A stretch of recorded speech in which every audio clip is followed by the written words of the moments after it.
All right, it is Thursday night in Tooney Town, and that can only mean one thing, folks. It is time for Tooney Talk TV. I am Marvin, and I am the Movie Monster, and I am, I'm fresh out of the theater after seeing Joker Froide.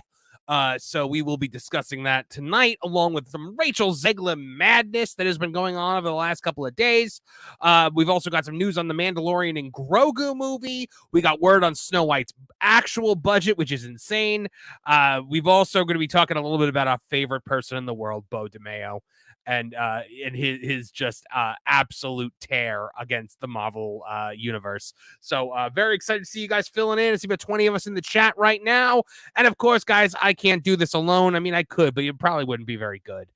Quality would take a certain dip. And that is why I bring the quality to you guys through my co-host. First, So Epic, he has his own intro video.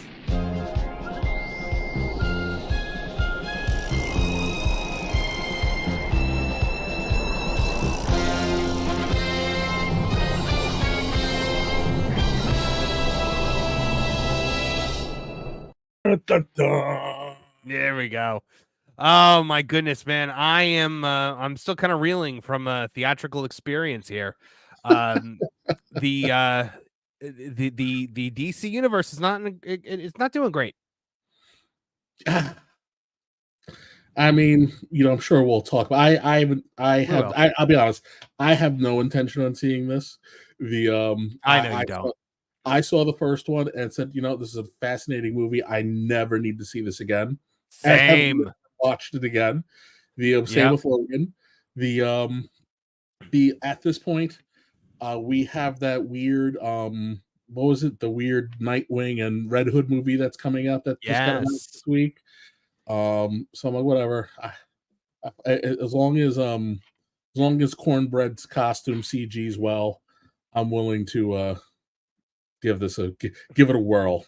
Yep. I'm seeing a lot of green in the chat here today, by the way. That means we have a ton of channel members. We've got over 50 channel members now here on Tooney Town TV. So I'm very excited about that. If you're not a channel member yet, guys, make sure you turn the chat green. We can be gifted memberships tonight. We can be purchasing memberships, and you guys get a lot of exclusive content, including a members exclusive live stream Fridays at 2 p.m. Along with exclusive content, Kevin Apollo's rants. I'm going to be doing my theme park breakdown soon. I'll be there tomorrow. Yep, and we will also be hearing in some member exclusive content from our third regular co-host, the one, the only, the slightly gothy tonight, Trish. Hi, everybody. It's my fall lipstick. Your fall lipstick. The women in the chat will understand that it gets colder. You can wear your darker colors. It's cute. So you think there are women. Yeah, I'm about to say that there's usually two women in the chat. Listen. I don't think they're here yet. I appreciate them greatly. I know you do.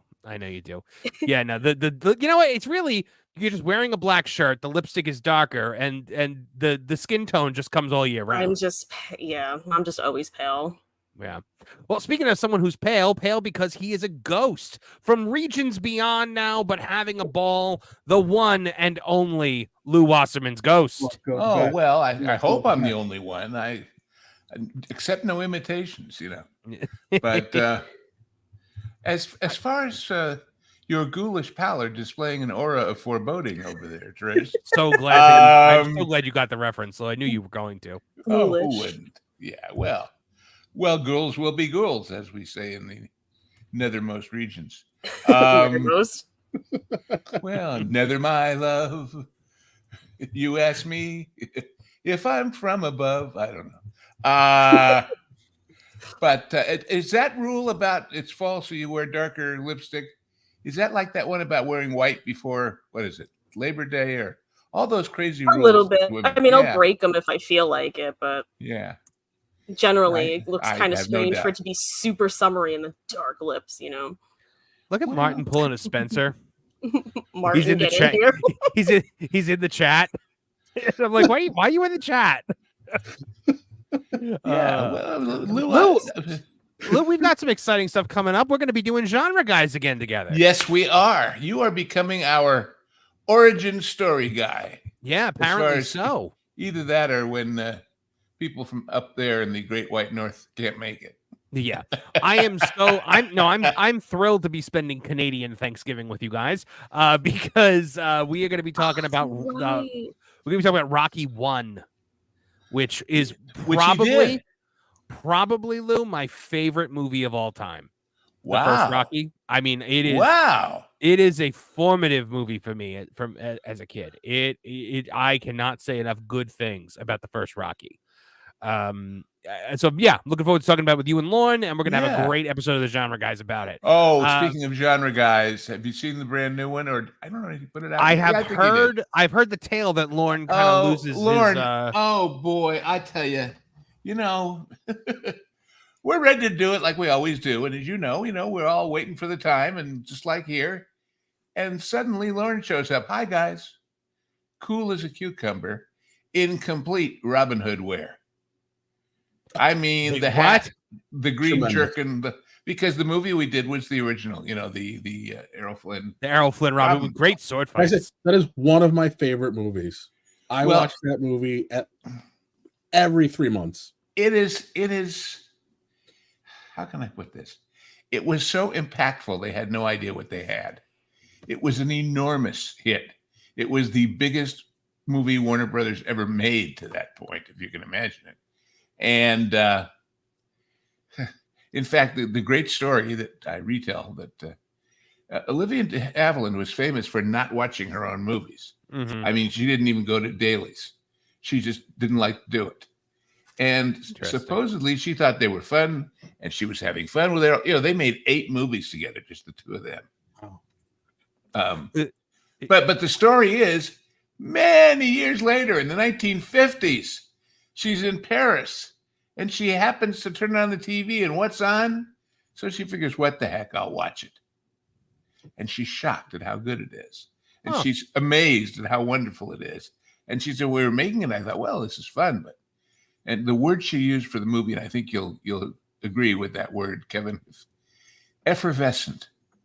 Yes. Effervescent. Isn't that a wonder? So she thought, I should really get in touch with Errol and tell him, because I feel bad that I sort of discounted it back then. And she writes a whole letter telling him the story, and that she would never realize how good they were together, how wonderful he was. And then she decides, after all these years, he'll think it's some kind of, suck ass kind of thing. And so she doesn't send the letter. And 2 months later, he's dead. Oh, man. So she always regretted. Starting us off on a high note, apparently. Well, but she always regretted that she never was able to tell him how that affected her. Always send the letter, folks. That's the moral of the story. Unless it's the angry letter that you write but never send. You know what? Still send the letter. Sometimes people have to hear it. Speaking as a professional whose words are worth at least a few cents each, I never write anything I'm not going to send. I stop first. Every book, every screenplay, everything I've ever read or written, I have first said, where am I going to sell this? Who's going to give a damn? And if I couldn't find an audience, I didn't bother. Also, I don't consider that arrogance. I consider it more self-respect, so whatever. Also joining us this week, back after an absence last week, the one, the only Mr. Martin Stone. Hey, everybody. Martin. Lou. Oh, Martin, how are you doing, my friend? I'm doing all right. Have you been watching, have you watched Agatha? Have you watched The Penguin? Have you watched all of these different shows going on currently? I tried to watch The Penguin, but when I tried to select episode 2, I got like some behind the scenes thing, and I never went back to try to do it again. I have not watched the second episode yet. I've First heard one was good. you hadn't. I knew you hadn't either. I tried. I had a 3 days of an exceptionally long HR training. And then today we had Rosh Hashanah dinner, and then my entire week has just evaporated. I was not aware that you celebrated Rosh Hashanah. I do. We spend every Rosh Hashanah with my Jewish mom. She's been my other mom since 1993. Oh, okay. There's a lot apparently that I don't know about your life. 20 years of friendship. No, she needs a logo with that in Latin. You know, his Jewish other mom mom since since 1993. 1993. Yeah, Jewish mom since 1993. Well, you know, my little shiksa has to research all this stuff. Where do she you guys does. do you guys want to start today with Joker, or do you want to start with Rachel Zegler? Where should we Well, let me where should we dive this. in? You just saw Joker. Are you happy to have it fresh in your mind, or do you want to get it out of there as soon as possible? Yeah, you know what? We might have to start with we may have to start with Joker just so I can never think about it again. Now, I'm sure, guys, I'm the only one who's seen this movie here. I'm going to not spoil anything just in case anybody wants to, actually see it. And if you do, maybe I could talk you out of it. But before we get to that, we do have a couple super chats to get to. If you want your questions and comments read aloud on the air, super chat in. Let us know what you're thinking. Let us know what you want to talk about. Let us know what you are, what burning questions you have. John JD 999 for 199 says the Penguin is fire. Her Joker really sucked. Both true statements.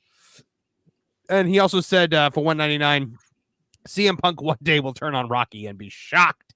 Yes, that's because they tried to do the Rocky 3 with with that whole thing, and it did not work out very well. John, Wait. It just occurred to me. You've got a 6 degrees of intersection here. Burgess Meredith, the Penguin, and Rocky.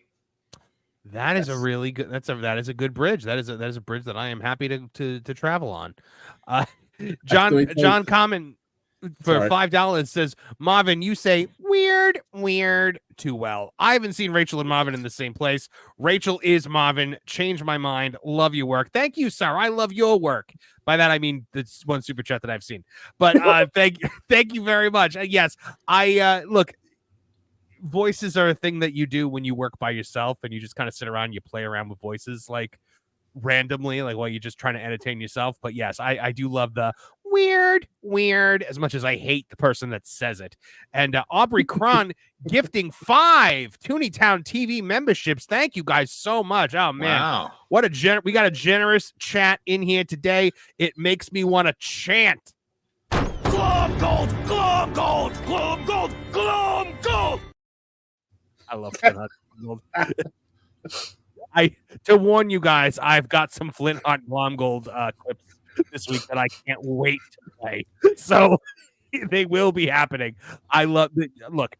Mrs. Movie Monster and I are currently rewatching the reboot of DuckTales from the last 10 years or so.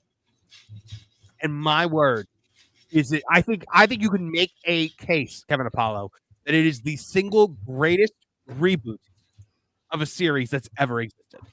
I feel hard pressed to think of something that rebooted better than this, because it took everything that you could love about the old school Donald Duck comic books and old school, DuckTales, then just made a wonderful celebration of the Disney afternoon for us old 90s kids who don't want to let it go. Just as long as they kept the theme song.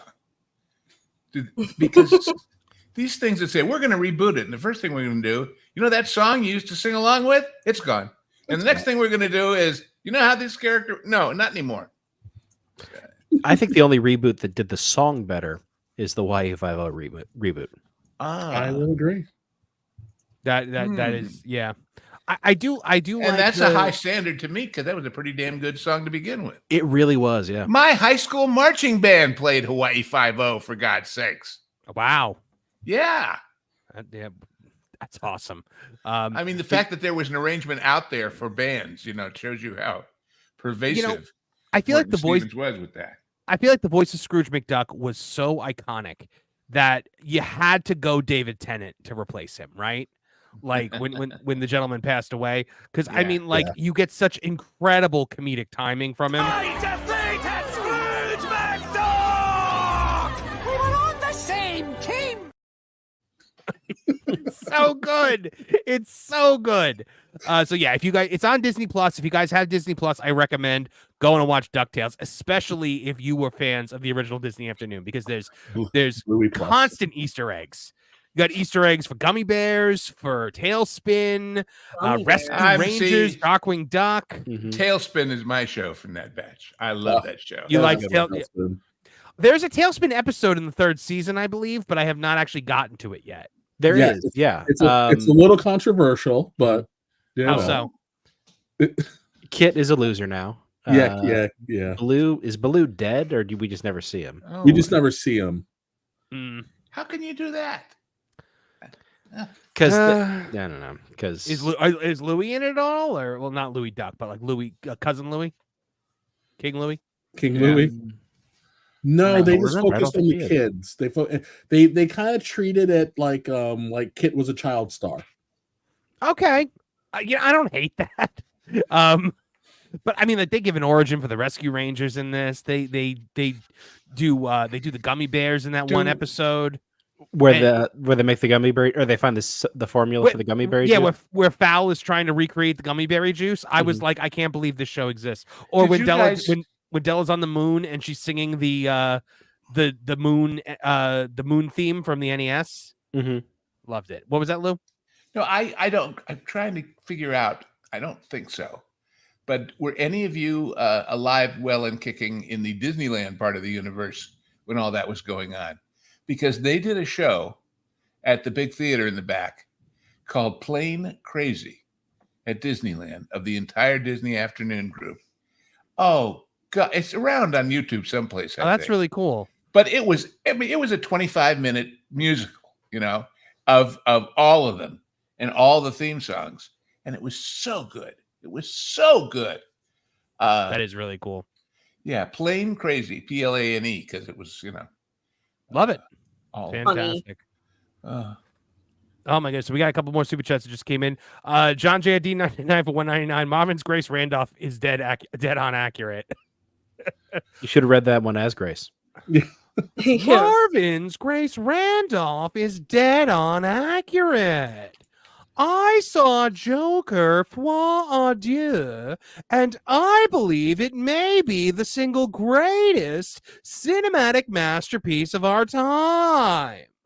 God, I hate her. Kevin Haggerty for $2 says, start off with Wild Robot. We need more of this. I have not seen Wild Robot yet. I have heard amazing things. Jonas over on That Park Place saw it. He thinks it's fantastic, so I'm excited to see it. I was going to see it, but my 13-year-old balked, and he and I went and watched something else while the other kids and my wife watched Wild Robot, and they all loved it. Fantastic. James T gifted 5 Tooney Town TV memberships. Thank you, man. That's awesome. Thank you so much. 5 more members. And of course, then I had to get in on it because I've also gifted 5 Tooney Town TV memberships. There is a lot of really amazing generosity going on in here today. So you guys have earned a little. Please, no, covered with scorpions. Covered with scorpions. No, covered with scorpions. Get them off me. It was the first one I clicked. It was the first one I clicked. There's never a bad time for the Covered with Scorpions. I'm so glad that wasn't just me. I was like, why? Because I am covered in the love of the fans the way Wolverine was covered in Imaginary Scorpions. Yeah, but he was Scorpions of love. Horrified. He wanted them off. Even though he could have just done this. Yeah. and be fine. Well, maybe it's like a big fear of his. I love how that lady just pulled out scorpions out of nowhere. Could have been covered in snakes. Could have been covered in anything, but it was scorpions. But I will say that I have checked the power level of the audience here tonight.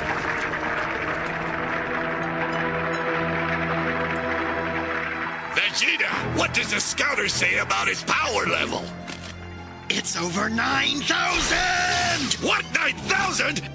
There's no way that can be right! Get it? That's my I hate that the clip cuts off so fast. Rabbit Wolverine Killer 17 for $2. LC Rabbit Wolverine Killer 17 LC Killer 17. Wow, for $2. Can you sing the Power Ranger Time Force song? My friend, I can't even say your name.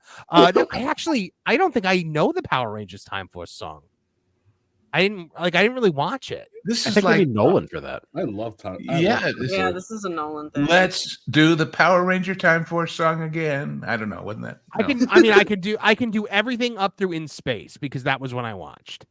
So the I gotta tell you, the Zeo and the Zeo Turbo and In Space themes were incredible.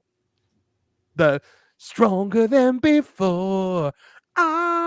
Zeo. And then you had the I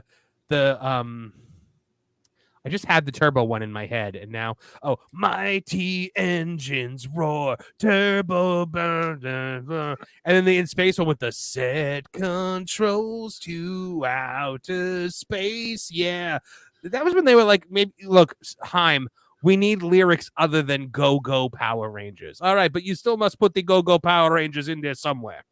I'm not paying you by the word, by the way. Back when lyrics on kids' TV mattered.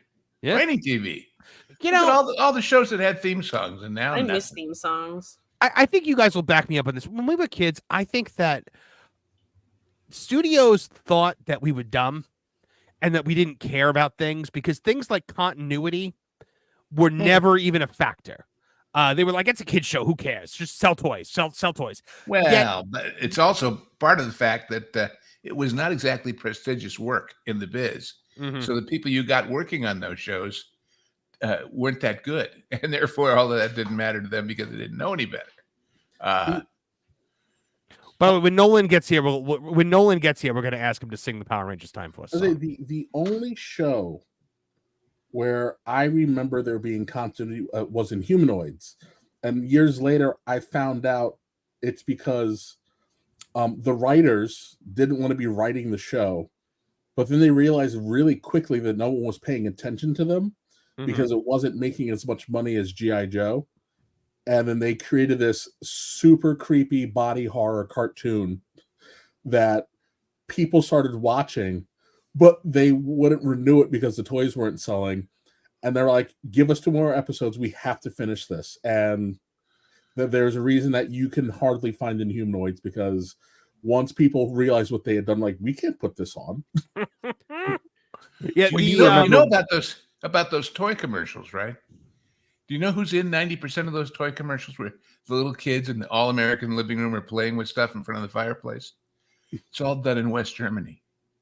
It was American military families because they could give them a flat fee and not have to pay them residuals. Oh, that's fascinating. Ooh.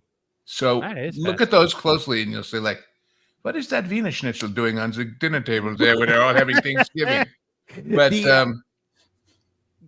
no, I was just thinking like the little continuity errors in like Power Rangers and stuff that didn't make sense, or when they would ignore like an established thing that happened and just go on another direction. That spawned how many hours, Kevin Apollo, of like playground conversations in school of us just trying to make sense of the universe through a mindless Saban entertainment television show. That would be a funny damn scene in a contemporary with the kids in the playground. So what'd you do over the weekend? I watched whatchamacallit. By the way, how does the time-space continuum work when they drop that? What do you think? I don't know. There were so many things that we'd like, well, why is it when they turned the Power Rangers into kids the first time, they forgot who they were, but this time they remembered? Like, it was just like, all right. So I'm stalling because I don't want to talk about the Joker. Then I could tell you a little longer. Do you remember how little the animators cared in the last couple seasons of the Teenage Mutant Ninja Turtles TV show? Oh God. Yes. Where like they were all Yes. wearing the same color bandana and stuff like that. Yeah. Yeah, I mean, look. Well, the original, the old Disney, like Robin Hood and Jungle Book, have the same animation cells drawn over each other for several things. Like, there's plenty of times where like Little John and Baloo are literally the same animation. Mowgli and Christopher Robin were the same animation. Yeah, where they couple go up on the times. top of the hill and all that. Yeah. So yeah, they used to all be taking shortcuts everywhere. You know, somebody once told me that the original animation cells from the very first Disney movies, and we're talking like going back to like Snow White.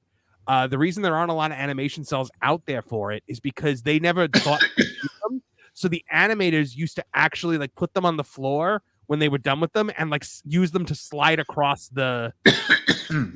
But they sold them on Main Street for $1.50. Yes, they did that as well because they didn't have any souvenirs when Disneyland opened up. So Walt personally was selling animation cells from like Dumbo, which is just fantastically. Well, you know the picture, Boy and His Dog. Yeah, You know, I think so. So Harlan Ellison told me, he says, we needed to do some edits in the picture because they took my book literally. And all of my feminist girlfriends were going to shoot me if some of those lines got in the movie. So they needed like $3,500 to go to a sound place and redub a few lines. They went to one of the early Trek conventions with literally strips of work print, like 1.5 feet long. Real footage for a brand new Harlan Ellison movie. And they sold them in like 20 minutes. They were all gone. And they got the money to do the post. So people would buy anything. A message that belatedly the manufacturers have learned nowadays, making all this shit. Could you imagine though, like who, like how, like those people that bought the animation cells for like $1 a piece, how much those would go for today? Yeah. If they knew what they had. I have a friend who still has some, so and he literally bought them. They had a box of them in on a shelf at Disneyland on Main Street, and it was like 3 for $1 or something crazy like that. John JID 999 for $1.99 says Power Rangers Jungle Fury theme is so good. I'm going to take your word for that because I've never heard the Jungle Fury theme. And Ruben Hart for $5 says pay a man enough money and he'll walk barefoot into hell is one of the best one-liners that came from Jonathan Frank. I like that line a lot.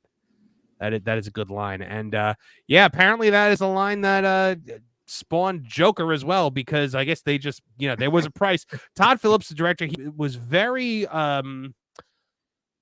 Todd Phillips said the same thing that I said immediately after my first viewing of Joker. That was really good. It never needs a sequel. I said that too. I think everyone said it. Everyone was like, we never need to revisit this. But now, and here's the thing. I walked into Joker thinking it was going to be the worst thing I'd ever seen. I'm talking the first Joker. And it wasn't. It was actually kind of cool. And my mind was blown by that. And so as we kind of go through, man, I fell in love with the movie, but then I was like, it never needs to happen again. And then when I heard it was happening again, I was like, oh, okay. Then when I heard it was going to be Harley Quinn, I was like, if you have to, maybe do the Mad Love story because it's such a good story. Then it was like, oh, it's going to be Lady Gaga. And I was like, I don't hate that. I like Lady Gaga. She's actually been pretty good as an actress in the things I've seen her in. I do think she's very talented in pretty much everything that she chooses to do. And then the title is Joker Foi à Deux. And I was like, uh-oh. And then they were like, and it's a musical. And I was like, oh, for crying out loud. So go into this movie. And now when you said that, you know what you sounded like? What? To Serve Man. It's a cookbook. Yeah, pretty much. Joker 2. It's a musical. Look, and I use the word musical very loosely here. It is what do you like? What would you think would be the main focus of this movie? I mean, I would assume it would be like we're going to see him being the Joker and being the clown prince of crime and like killing people and doing like crimes and heists, and it's going to be like a Bonnie and Clyde with him and Harley. It is none of those things. Like why they didn't just adapt Mad Love, I will never be able to understand. because Mad Love is a story that's perfect for this. She's his psychiatrist. He manipulates her into becoming obsessed with him, and then she helps him escape, and they launch a crime spree together with him manipulating her. He's a lovesick puppy dog in this. She is completely in control. He is a lovesick puppy dog. She's crazy, but she manipulates him throughout the course of it. And it's boring, guys. It's just boring. Now, look, Joaquin Phoenix brings it again in this role. Lady Gaga does a respectable job too. But every time you think that it's moving in a direction that you can kind of predict, it switches gears very suddenly and very jarringly into a way that you never wanted it to go. It's almost like expectation subversion for the sake of it. I thought I'm trying to be very creative in how I'm talking about these things so as not to give anything away. But I mean, there's very little action involved. There's very little Joker involved. He's in prison for the entire movie. Oh, well, so that sounds exciting. Is the ending as jarring as people have said it was? Okay, remember how in the first movie the ending was the best part when he does that, when he spreads the blood smile across his face and he turns around and the people are cheering and he's standing on the cop car. This was none of those things. The ending was the worst part of this because it looks like it's going a certain way, and again, of course, it makes a hard left turn, and yeah, the way it ends, you're just like, I cannot believe this is how it ends. This is literally like what a waste of time. Is this a little like Gremlins 2, where the director didn't want to make it and the studio forced him to? So he said, all right, I'm going to mess it up. Yeah, but the only thing that would have made it better if it was like Gremlins 2 is if like randomly the feed cut out and Hulk Hogan was in the front row and was like, hey, brothers, I want to see the end of this movie. Which is still the greatest thing ever when Hulk Hogan yells at the Gremlins. 2 had some pretty funny shit in it. Mm-hmm. My favorite was when Phoebe's given the tour of the studios and they walk by the door and the two guys in the Robin Hood suits come out and the door swings shut and the sign on it says the Archery Channel 24/7 365. And that was like the ultimate joke on what cable had become of 500 channels of specialized nothing to watch. So, but here's the thing. I think we all thought at the end of the first Joker that he had taken a turn in his life and that he was the Joker now. He went from being Arthur Fleck to being the Joker, and we were going to get in this movie the Joker, maybe even incarcerated, but he's still going to be the Joker. He's going to be killing guards. He's going to be killing other inmates. He's going to be basically running Arkham Asylum the way the Joker should be doing it.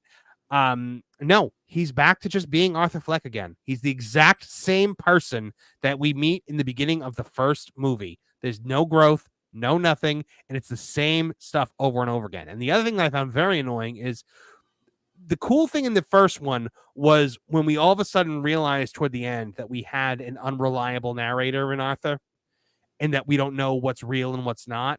In this movie, even the things that are real, you question whether they're real or not, which I think might have been kind of the point, but I didn't like it at all. I just found it jarring. I was like, wait, I'm sorry. Is this happening? Is this not happening? Because there are things that you're like, well, that's completely unrealistic. That's not happening. But then it turns out it did happen. Or did any of the movie happen? I don't know. I don't know. Yeah, I've seen movies like that, and there's a point where you just say, bye, and change the channel. It just... Did Lady Gaga sing in this? Yes, quite a lot. I feel like that's a mistake. I think everybody should have sang but her. That would have been funny. Yeah, like I was talking to a buddy of mine about this, how like I forget what movie it was, but they had Zac Efron and Taylor Swift in it, and they were the only two people that didn't sing in the entire thing. Or Enchanted, where they had Idina Menzel, and she was the only main character in the movie to not sing. There was a Netflix show called The Good Cop. I'm one of two people to see it, and the other one is Mrs. Stone. But it starred Josh Groban and Tony Danza. Tony Danza's singing all the time. Groban doesn't. Loves Tony Danza. That's what the audience wants. So fast. I actually wanted to watch it too. I like Tony Danza. He's a nice guy, by the procedural. way. I To go only I believe it. interact with him very little, but he's a very sincere, down to earth guy. I used to like his talk more show. intensely than you'd expect, you know. So, Did you see on his talk show he had what's her name from Who's the Boss? The one that ended up annoying and on the Witch Show. Played his daughter.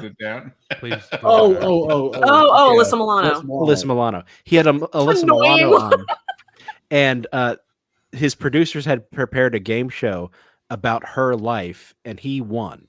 Like the two of them played against each other, and he remembered so much more stuff from her childhood than she did. Wow. Well, that makes sense. You know, memories. Then they turned to the developing camera in and said, childhood. "Kids, don't let this happen to you. Don't do drugs." It's kind of sweet. Yeah. You know what I mean? That he remembered about her. Like he took it in. I don't know. I think that's kind of sweet. It's kind of funny she didn't, but It's Or sweet until you find that little hidden room at his house, which is a shrine to her with every detail of her life. don't make it weird, Lou. So yeah, back to Joker. It is I get what they were going for to an extent. I think it was a big mistake. And I'm seeing a lot of outlets today being like, oh, what a brilliant move by the creative team to not give the fans what they want. Because, you know, the media has a just absolute, you know, hate rod going for fans right now. We're seeing hit pieces popping up everywhere about toxic fandom. So the fact that you were able to disappoint people with this movie, the media is eating it up because how brilliant of you to disappoint the paying customer. Which I laugh because like that's something that would have worked maybe 10 years ago, but them days are over. Like you do this and all you do is just further galvanize and reinforce everybody's feelings on we don't really care what you think or have to say about this. There's a whole lot that you could get away with in the pre-internet world that you can't now. Like, for instance, the Star Trek episode Best of Both Worlds, Next Generation. Everybody would know that Patrick Stewart did or didn't sign his contract and you know how long it is and what the terms are and all that sort of stuff. And so there would be no suspense. But back then, are we getting Captain Picard back? Is it Captain Riker now? Yeah. I remember I went somewhere with my I remember I go with my grandmother. I came to some weird little farm in South Carolina to meet her aunt. And on the way back, we were taking a bus and we were in Manhattan. There's this giant billboard for Patrick Stewart's one man Christmas Carol. And there were two guys behind us, and they were going on and on and on about how they thought he wasn't coming back, and they didn't know how the show was going to go on without Captain Picard. And I didn't know about the cliffhanger because I had missed the vast majority of that season because I was still a little kid, and was like, "What do you mean Captain Picard's gone?" Spoiler. Oh, it's the worst. So it's like the Homer Simpson thing where he comes out of Empire Strikes Back and he's like, I can't believe that Darth Vader was Luke Skywalker's father. And everyone in the line is like, what? And just to avoid talking about Joker more, I think Riker is a wasted character from that episode on. From Best of Both Worlds Part 2, he's wasted because he's had the growth he needed to be a captain, but he just never leaves. He never goes for the chair. Yeah. All right. So we do have to talk about Joker though, because that's what the segment is. The musical bits. Go ahead, Kev. What is it? I think did this suffer from even though we don't like to give him credit because of his open criticism about this particular genre, does this movie suffer from not having it be Martin Scorsese's brainchild? Yes. Like the first one. Yeah. It's just it felt like the director was allowed to do whatever he wanted in this one. And, you know, we see how well that works specifically with DC properties. I mean, we let Patty Jenkins do whatever she wanted in Wonder Woman 2, and she turned Wonder Woman into a assailant of a sexual nature. Not to me, she wasn't. Darn it. Some poor guy some poor guy ended up waking up at the end of that movie and was like, why does my butt hurt? But the the musical sections. So every time it feels like they're getting somewhere, and I found myself getting pulled into a scene based on the performances. Like Gaga and Joker are. I can barely even call her Harley Quinn because she's Harley Quinn in name only. She shares no actual like characteristics with Harley Quinn. They're pulling me in with their performances, and I'm in there, and then all of a sudden they'll start singing a song from Sweet Charity.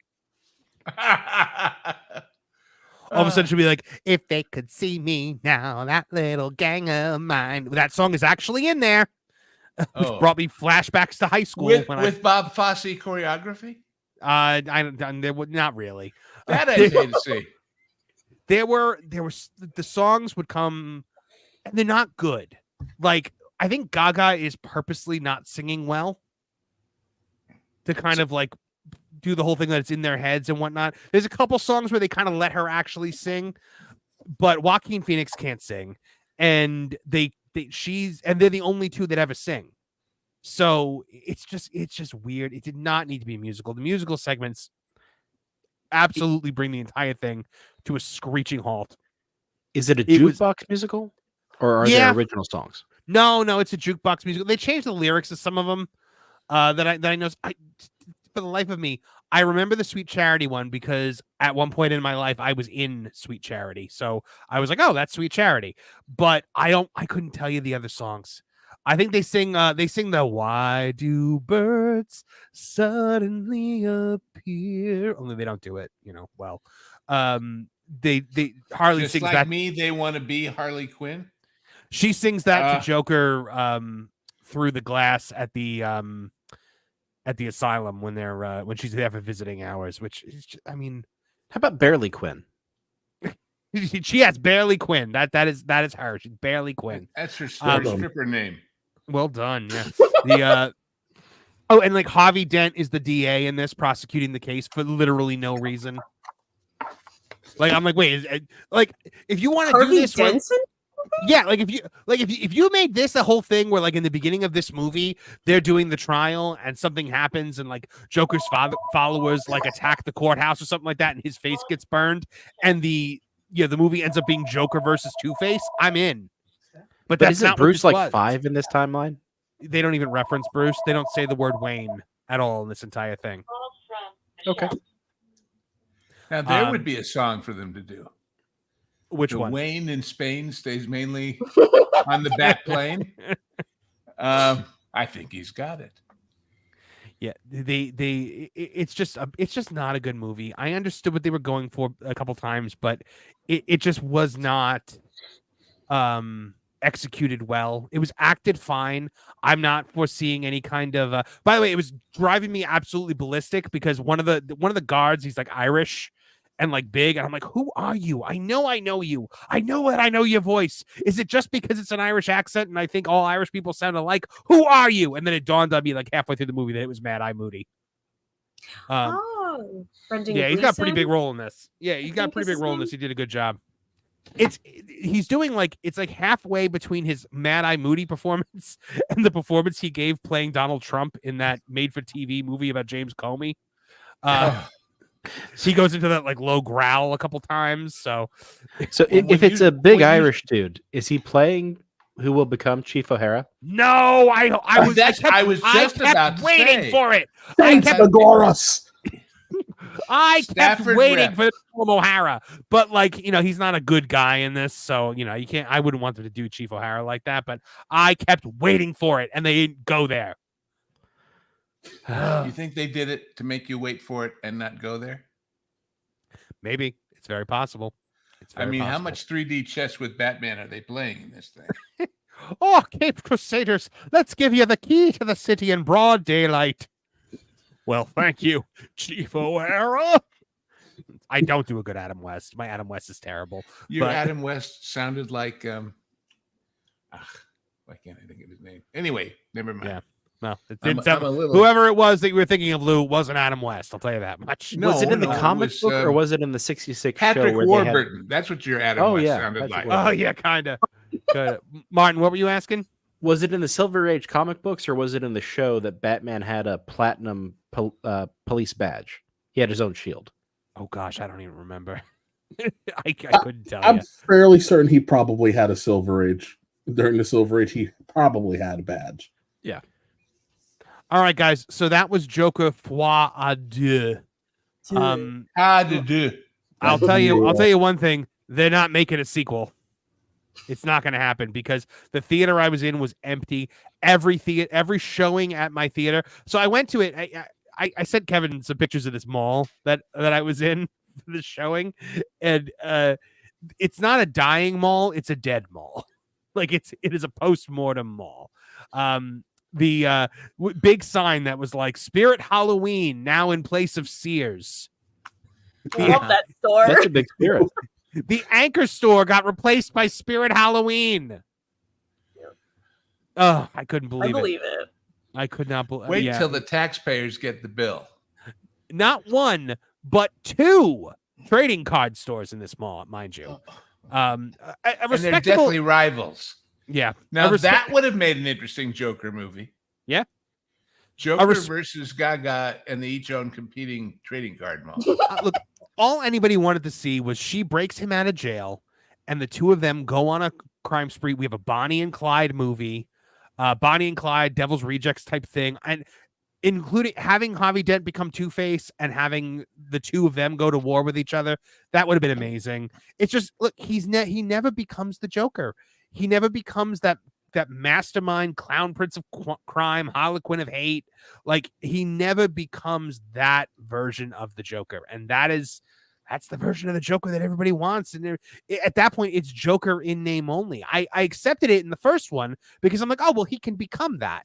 He's not going to ever become that with this movie. So it becomes very, very clear. It's like the reverse of Gotham. Mm-hmm.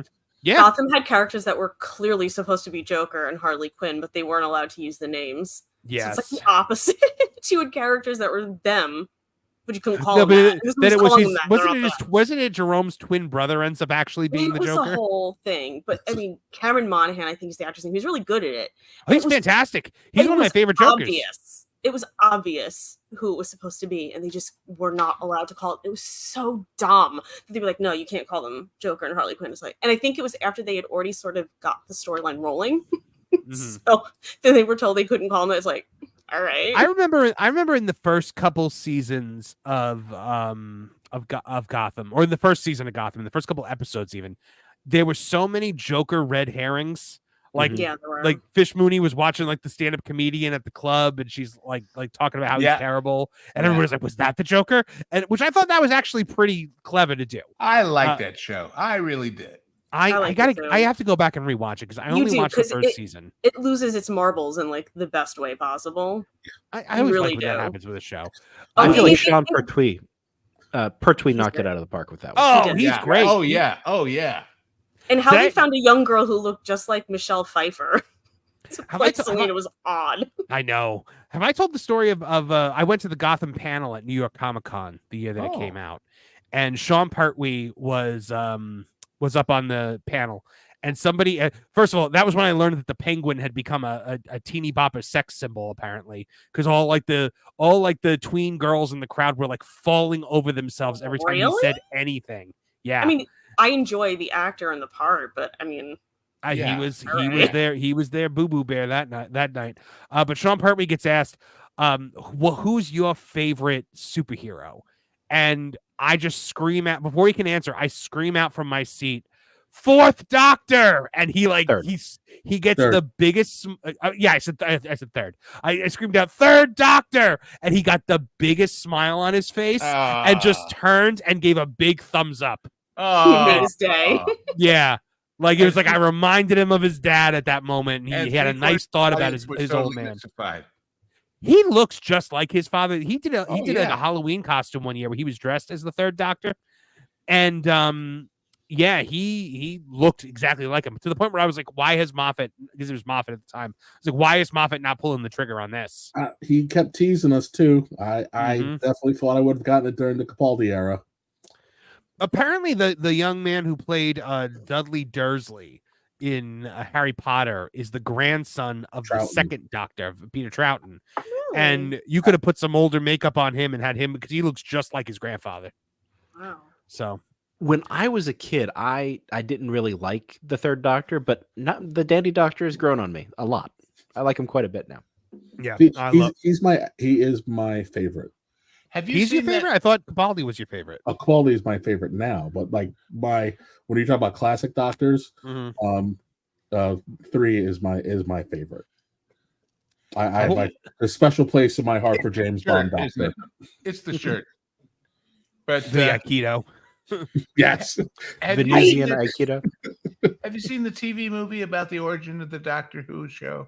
Yeah, I thought it was brilliant. The one starring what's his face as William Hartnell, right? Yeah. Right. At the end, he sees Matt Smith. Yeah, I liked that. And then they ended up bringing him into the show as William Hartnell as the first Doctor for Twice Upon a Christmas, and it was fantastic. That was the last good Doctor Who episode. That's the last episode of Doctor Who, as far as I'm concerned. Me too. When at the end when Capaldi says, "Doctor, I'll let you go," that's I was like, yeah, we all let you go at that point, Doctor.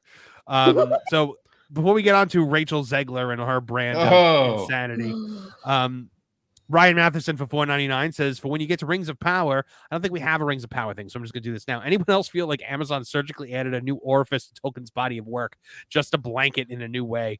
Yeah, Martin. I mean, that's how I definitely feel about this. This season is just putrid. I have seen every stupid minute of every stupid episode of both stupid seasons of this stupid show. I'm still behind. I don't envy you at all, my friend. You sound like I'm tired of these motherfucking rings on this motherfucking flame. Nope. Lou, I will remind you. Oh, I'm sorry. It's a quote. It's a historical quote. If Jonas would balk at it, you can't say it here. Oh God. I get it. Jonas. I love it. Okay, all right. I'll take it a step further. If Pro wouldn't say it. Oh, all not right. Jonas. Okay. You could say sucks and stuff. Well, anyway. So yeah, I've seen every episode. Surprisingly, I thought the only parts I've really liked have been Tom Bombadil, because Rory Kinnear. You like what they did with him? I don't like what they did with him. Oh, you don't. Rory Kinnear plays it really, really well. He's basically playing British Yoda, and that's not Tom Bombadil. I like Book Tom. Book Tom is, he's light and he doesn't care about what's going on around him.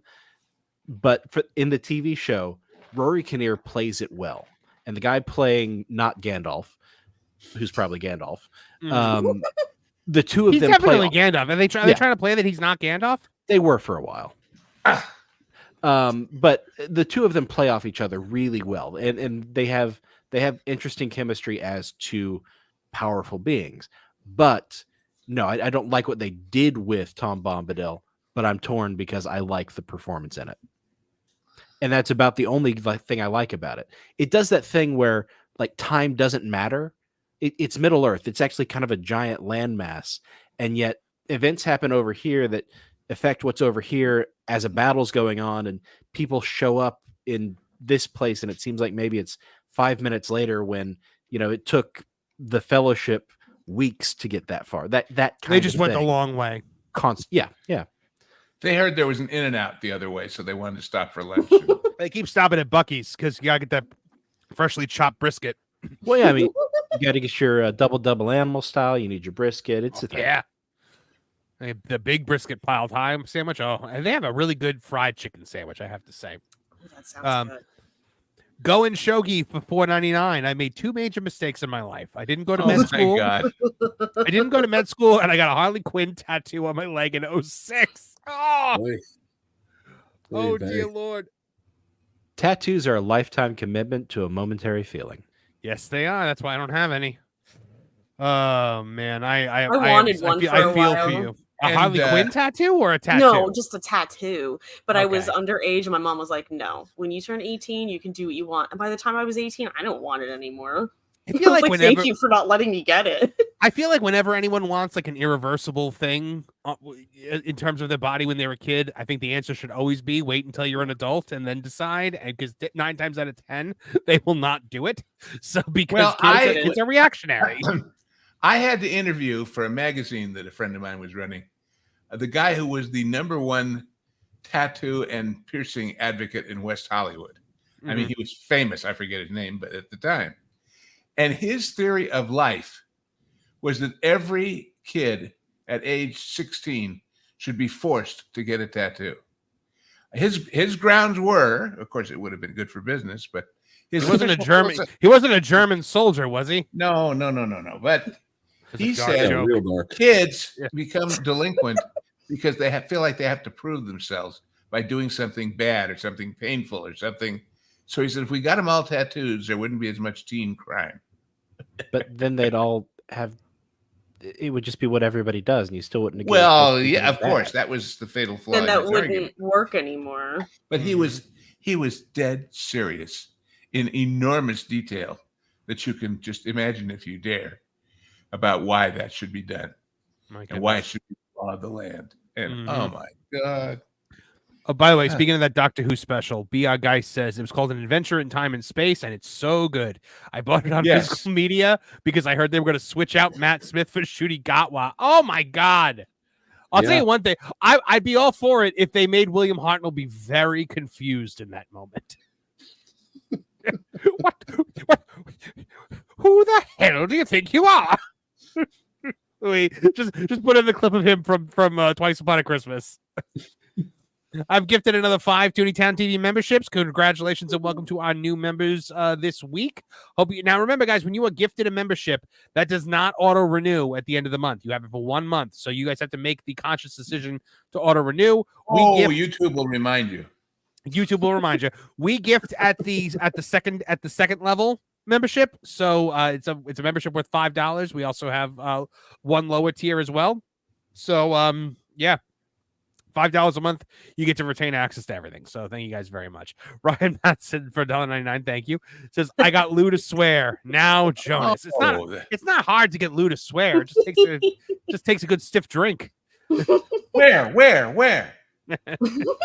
I've got Jonas to swear. You got how? We've known each other a long time. Yes, they have. Yeah. Oh man. All right, moving on. We got to talk about something that's not as fun. The fun's about to end because we're about to talk about Rachel Zegler and this Snow White movie. So there is an article. So she just did clearly there's been a lot of issues with this Snow White movie. The budget of this movie has ballooned after 3 reshoots, and we'll talk about that in a second. We'll talk about that first, and then we'll go into what she said. Well, then let me offer a side note. Please do. We have to come up with a new word for budget because when they spend like this, it's nothing resembling a budget, period. Yeah. As it is commonly understood to mean, so. With the amount of money that this is costing, we actually have footage of Bob Iger reacting to it. Spend money. No, that's funny, but Bob would be doing it with laughter and saying, "It's not my money." Yeah, Bob, it's your money. Yeah, Bob. I like to think that it is all Scrooge McDuck's money in actuality, and that he's actually the one Bob's getting to write the checks. Though he'd never write the checks. Scrooge McDuck would run it like Ike Perlmutter ran Marvel. Scrooge McDuck is chained up in his tower while Bob Iger spends all his money. Bless me, bagpipes. In the end, Bob Iger is going to turn out to be Glomgold. I have said for forever that this is Bob Iger. Glomgold. Well, look, if you ever need any more proof that Bob Iger is Flintheart Glomgold, I have another clip for you. Okay, if you want to be a winner, just follow these 3 rules. I'm already a winner. Nobody tells Flintheart Glomgold what to do. You're fired. Is that not Bob Iger? Yeah. Let me tell you what Walt would do. Nobody tells Bob Iger what Walt Disney would do. And by the way, Walt who? Exactly. That voice actor must have had a heart attack. The way with so intense. Flintheart Glomgold was such a one-note villain in the original, and they turned him into the most entertaining character in the entire show. But let's get on a to feat that in the Iger era would be impossible. Very true. Oh, do I not have that one queued up? Apparently, I don't have that one queued up. Or is it? Oh, no, there it is. The budget for Disney's live action Snow White. Okay, guys. Article coming to us from our friends at That Park Place, written by John F. Trent. The budget for Disney's live action Snow White, starring Rachel Zegler, reportedly exploded to over $500 million. You have to put your little pinky to your mouth and do Dr. Evil's voice when you say that. Wait. Gosh. How much? I'm sorry, what? $500 million with a B. Yeah. You should have just kept the word for little people. $500 million. It's just. Mm-hmm.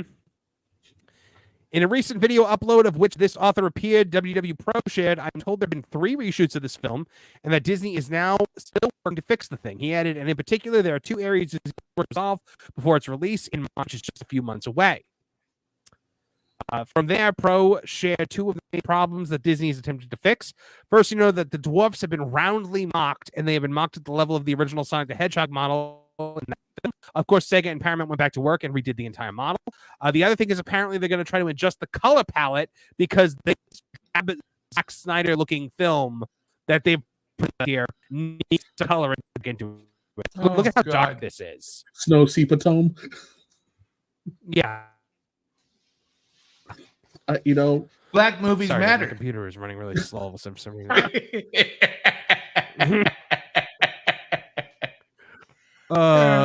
He says the big story about all this is that Disney is apparently trying to get this movie ready to go on the cheap, and the reason that it might be done on the cheap is because they've already done 3 reshoots. When this film had a budget that was somewhere around $300 million, they have overshot that significantly, according to my source, and this film is now headed toward The Force Awakens and The Rise of Palpatine. That's what we're going to put behind the budget. We're nearing the $500 million mark, according to the source. What about this movie should have cost $300 million to begin with? Nothing. Don't get cheap. It's another one of those. It's another one of those Disney. Where did all the money go? Things like the Acolyte. The Acolyte costing $230 million. Because I've seen e-thoughts with a better Snow White costume than what's in this movie. So what happened here? I like the reshoots on the cheap. Like, you could spend even $1 more and it is not going to be on the cheap because you've spent $500 million. Like, cheap is out the window. At this point, too, yeah, they just need to release the Portland cut. I want to see the Snow White that had the dirty hippies wandering around. Oh yeah, with the 7 they thems. I mean, at this point, yeah.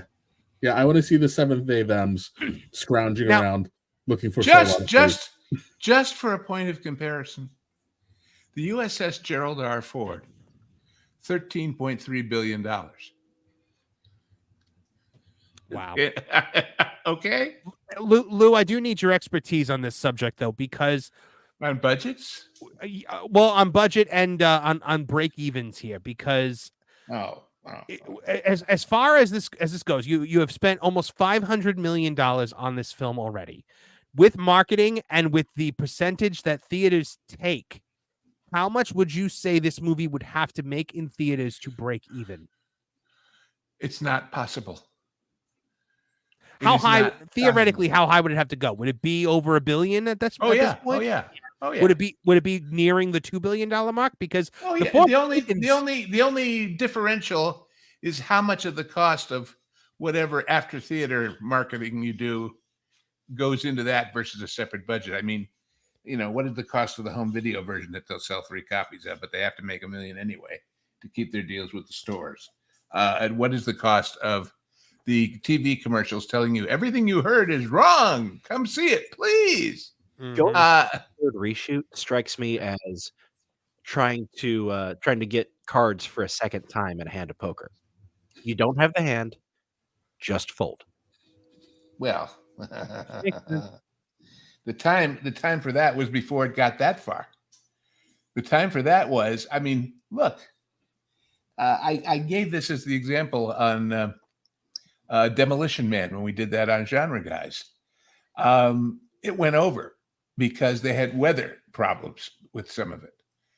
It went over considerably. It still made money, but they still from the day they said we're going to make this movie to the day they first said action, 6 years of working that script and working that script and working the casting and writing to get it to where it was ready to go in front of the cameras.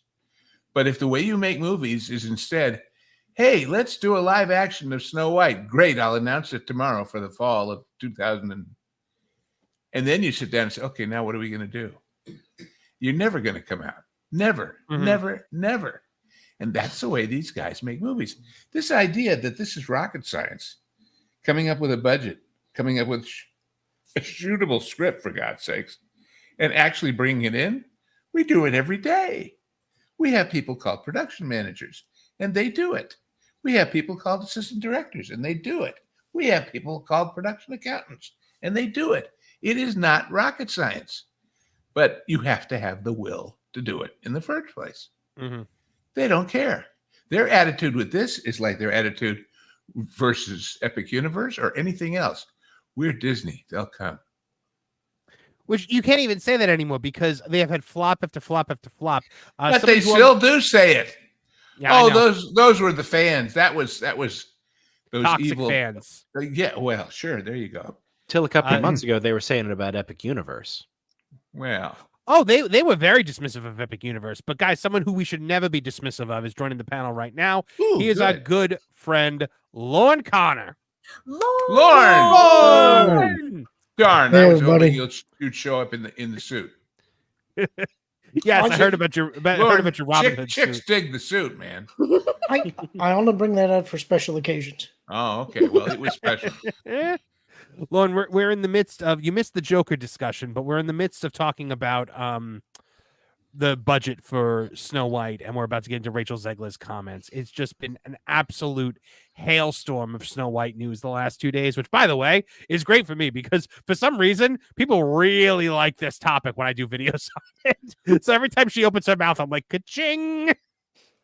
But I mean, we haven't even gotten into her comments yet, but $500 million for this movie.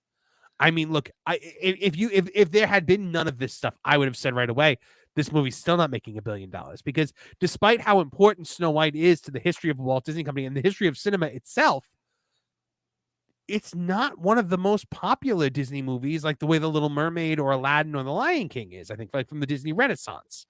And you have to point out how important Walt Disney, I believe, he'd take out 2 mortgages on his house to pay for Snow White.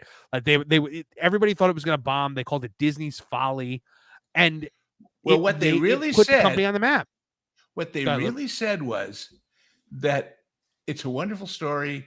It has characters you can care about, but no human being is going to cry for a cartoon. They said that there was an unbreakable wall there between how you could empathize with a character if it was drawn versus embodied by a person. We now call that the Uncanny Valley. That's it. Ho, ho, ho. Anyway, I think sold a lot of peas. I think there's a tendency to forget how good the animation of the original Snow White is, though. And I think had they cast this properly and told the story straight instead of trying to revise it for a modern audience, I think it would have had the same kind of impact as the original animated feature, but they had to play it straight. And they refused to do that. Now, there's been all the arguments against the original actors that were going to be playing the dwarves, and now they're CGI replacements. That's shooting themselves in the foot right from the beginning. Had this been properly cast with little people to start with heart, where you wouldn't run into that Uncanny Valley problem now with the CGI dwarves, I think this thing could have worked. But they had to cast it properly, and they had to play it straight, and they didn't do either of those things. The reason they couldn't is because these people in charge now are indeed sincerely the people that say, that was old-fashioned. That was sexist. That was... I'm fully aware of that, but I know. Wouldn't. We're at a point now where that's being demonstrated daily, how much these corporations are being punished for this. And it's undeniable now. They're all beginning to fall like a house of cards. It's time somebody breaks from what they've been doing to demonstrate there's still money out there, but you have to cater to the customer. If they're unwilling to do that, we will continue to punish them harshly. But Good. I took my kids to go see the Transformers prequel that came out, Transformers 1. I wasn't expecting it to be very good, but my boys loved it, and my girls are now Transformers fans. It's good.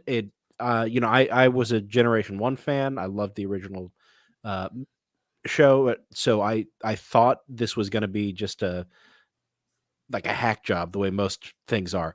It had a lot of heart. It was very interesting. The characters had believable arcs. It was a great movie, and it's not doing well. It's not. I actually went and saw it. It's bombing. Yeah, go ahead, Lloyd. I went and saw it with my son I think it was last week or maybe the week before myself. Mhm. And after hearing people talk about it, I had my expectations raised a little bit too much. So I ended up I enjoyed it, but I was a little disappointed compared to what I expected was going to My be sister there. calls that home aloning. Yeah, Because everybody yeah. told her how wonderful Home Alone was, and she went and saw it. She's like, "Oh, it's a movie." But it's not bad. I think whoever it was that was in charge of cutting the trailers for that movie should have been fired because Mhm. it set the wrong tone. It set the audience expectation incorrectly. They were Mhm. showing it being this jokey thing where it was just going to be nonstop yucks and silly humor. And it wasn't that. It's a much better movie than what the trailers made it look like. In a way, it's kind of like Stand By Me. I love that movie. Do you think that if in spite of the absurd amount of money that these movies seem to print, Transformers fans have yet to actually walk away pleased?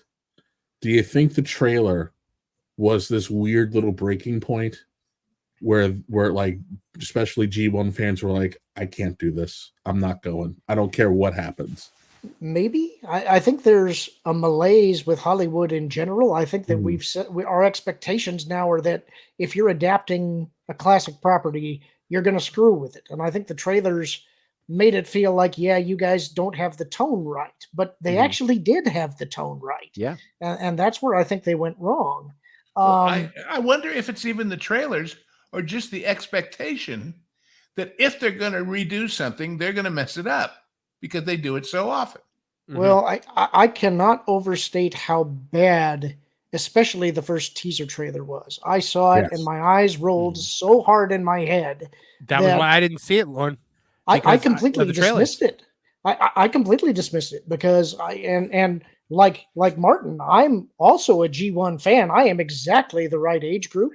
And I will say, I think it was 10, 12 years ago, there was kind of a Transformers renaissance because of the games by High Moon Studios, War for Cybertron and Fall of Cybertron. And those were such huge hits that they had kind of decided that those were going to become the touchstones for continuity going forward, and everything was going to tie into that. And that's another reason why I was skeptical of this movie, because they're telling the backstory to those games that were actually already done in a novel. And the novel did it better. And that's one of the reasons why I wasn't quite as happy with the movie as I would have liked to have been. It still hits all the major points, but as in most things, the novel does it way better. So I almost didn't take my kids to see it because there was profanity in the trailers. And why would I do that with a kid's movie? But, I gave in, and, ultimately I'm happy I did. I could have done without the profanity in a child's movie, but, it is what it is. It's also a little hard to get past Chris Hemsworth as Optimus Prime. I miss Peter Cullen, but but we can't have everything forever. Yeah. No, I agree with you on that.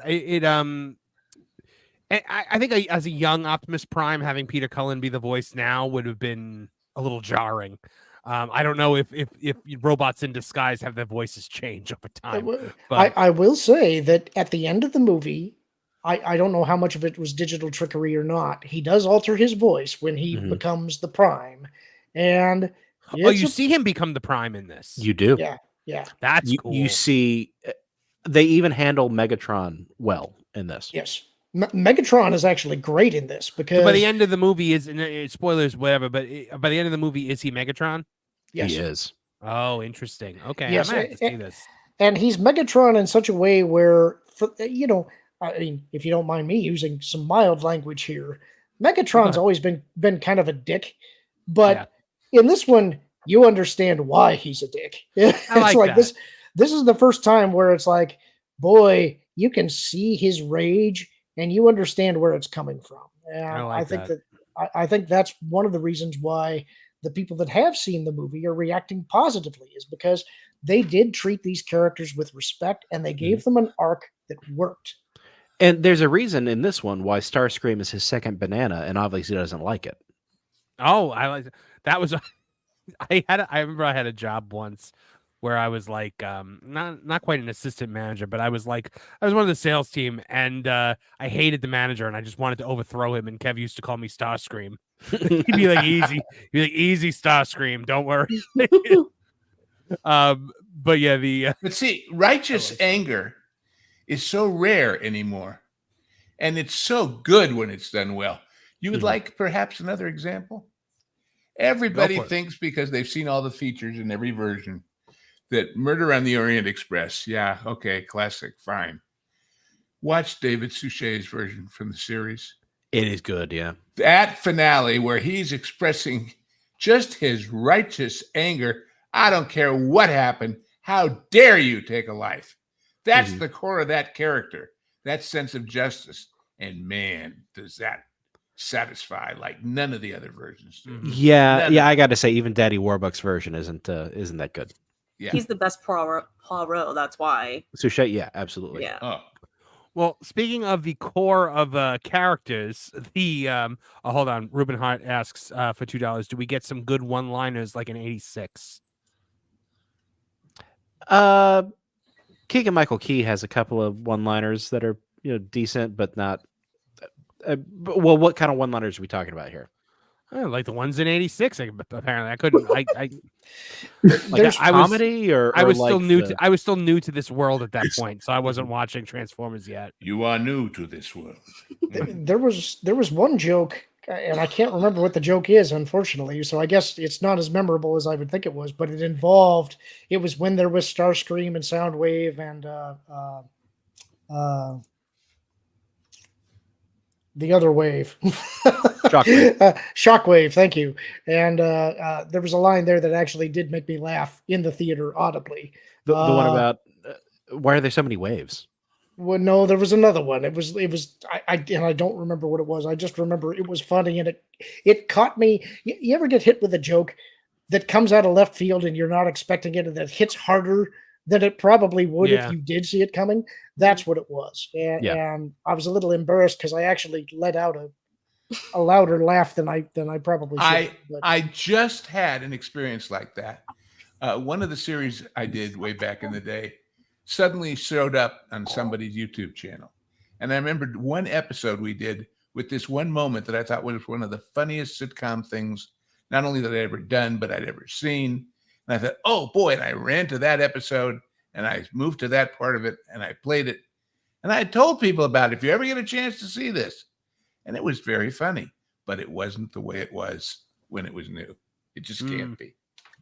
Just can't. That makes sense. Key has a couple of good intertextual jokes that rely on other things he has done to make it funnier in the movie. So like my wife and I were laughing our heads off at a couple of things he said, and the kids are like, well, was that a joke? All right. One day.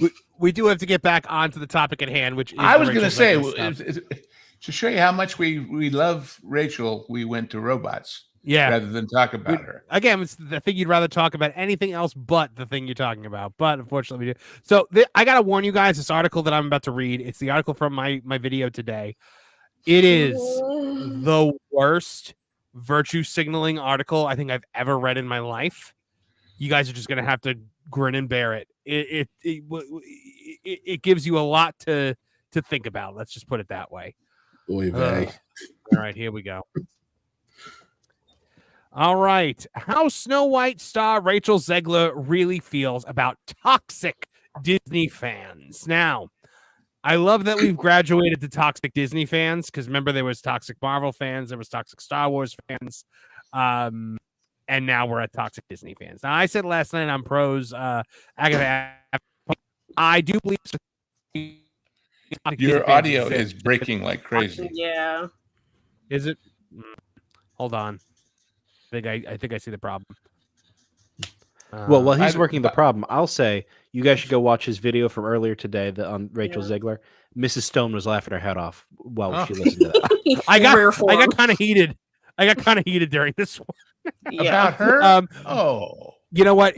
For me to be able to, I think for me to be able to share a screenshot, I am going to have to restart my computer. So, Mr. Apollo, you have the con. If you want to and if continue I talking about disappear while you're gone, thank you for having me, Marvin. Oh, you want me to outro you now? No, I'll hang with you till he sends the link up. But I have a date with Destiny, or as we like to call it, Pro. So yes. All right, anyway. I will be right back. I'll be right back, you guys.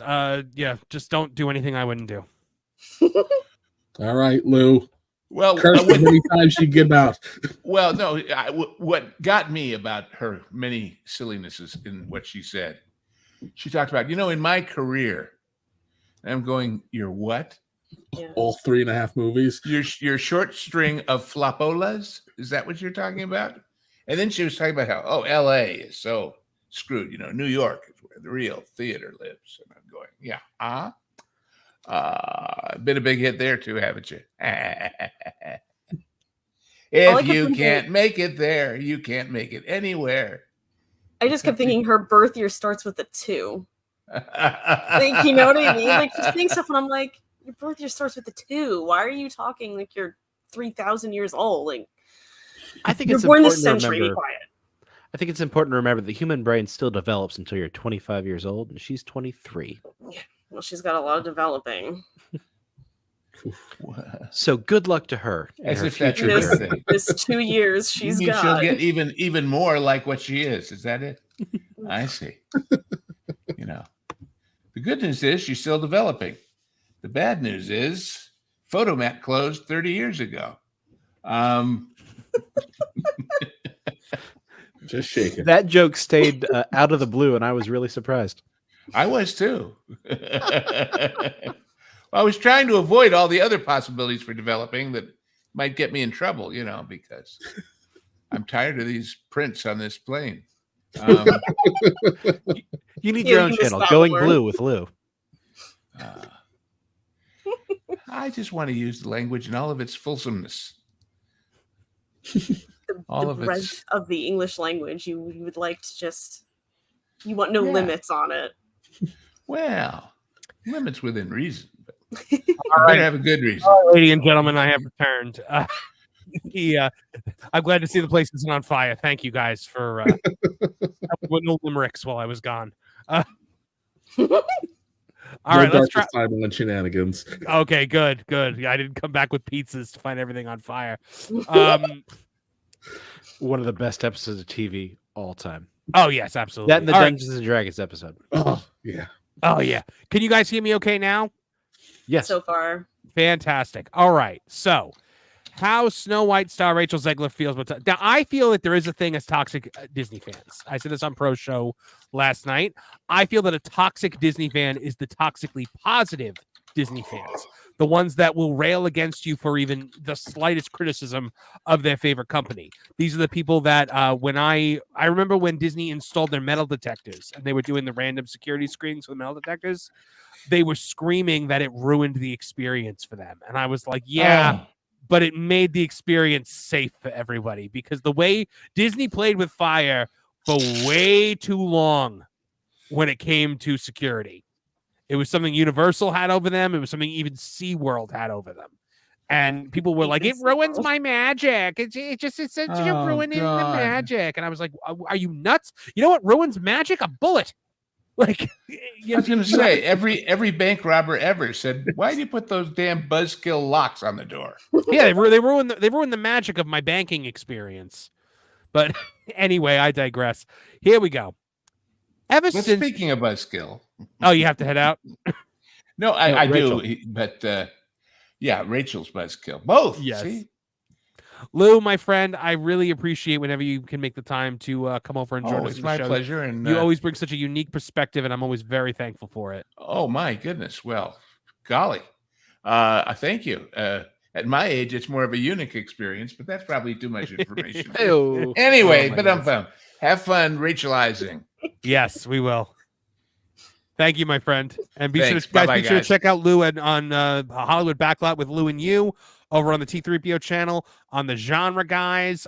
Lou's, and he's always on Pro's show, That Park Place. I'm always on. That's my problem. Yeah, that's my secret, Cap. Right. Yeah, see you later, Lou. Exactly. I'm always on. Bye. You know what gives him so much courage to be on all these shows? What's that? Manischewitz? As a eunuch, he doesn't know what he has to lose. I heard that. Yeah, he's not gone yet. He's not gone yet, Lord.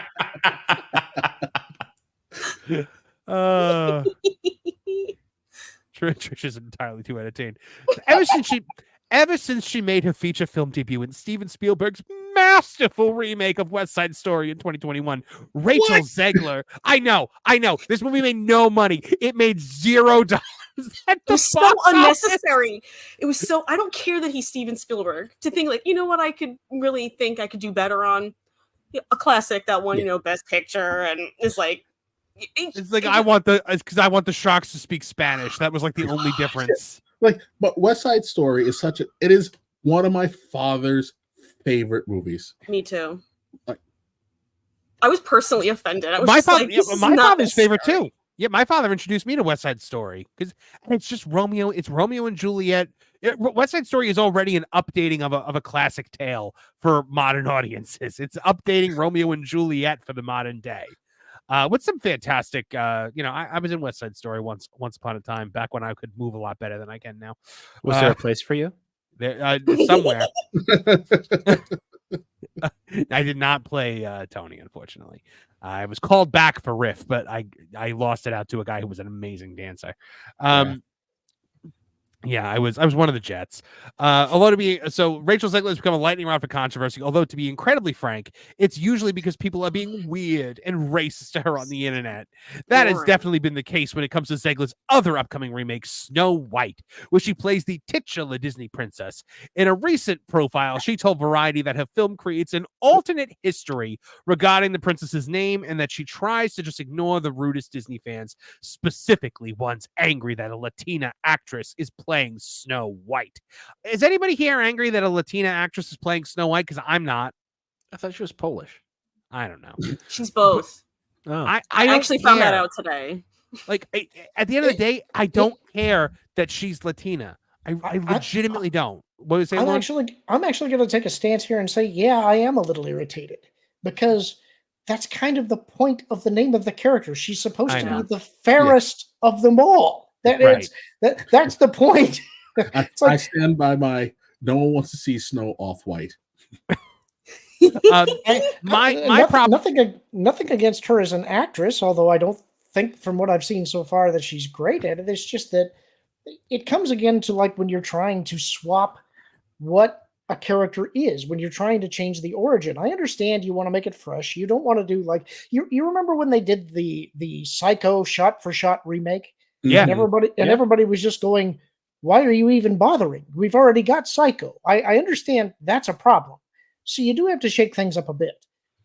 But not what makes the character the character. It's why the mantle strategy with Marvel characters never ever works. You can't just swap the character for something else and have the story still be the same thing. So she goes, it fell back to another version of Snow White that was told in history, where she survived a snowstorm that occurred when she was a baby. And so the king and queen decided to name her Snow White to remind her of her resilience. One of the core points in our film for any young woman or young person is remembering how strong you actually are. Give me a break. But first of all, can I just point out young woman or young person? Because God forbid we inspire a young man, right? She's literally just talking to the young women and the young non-binaries in the audience. I mean, it just what a little activist hag she is. Why are young men not seeing Snow White? Yeah, it's not for you. Why aren't you seeing it? 5 weeks later. Well, another problem with this is it's the same problem that you run into in other places, which is if you have to go around shouting how powerful and how strong you are, you're not that powerful or strong. Any man who has to say, "I am the king," is no true king, to quote the great Tywin Lannister. My favorite line from Game of Thrones. Well, they all live by the George Costanza rule.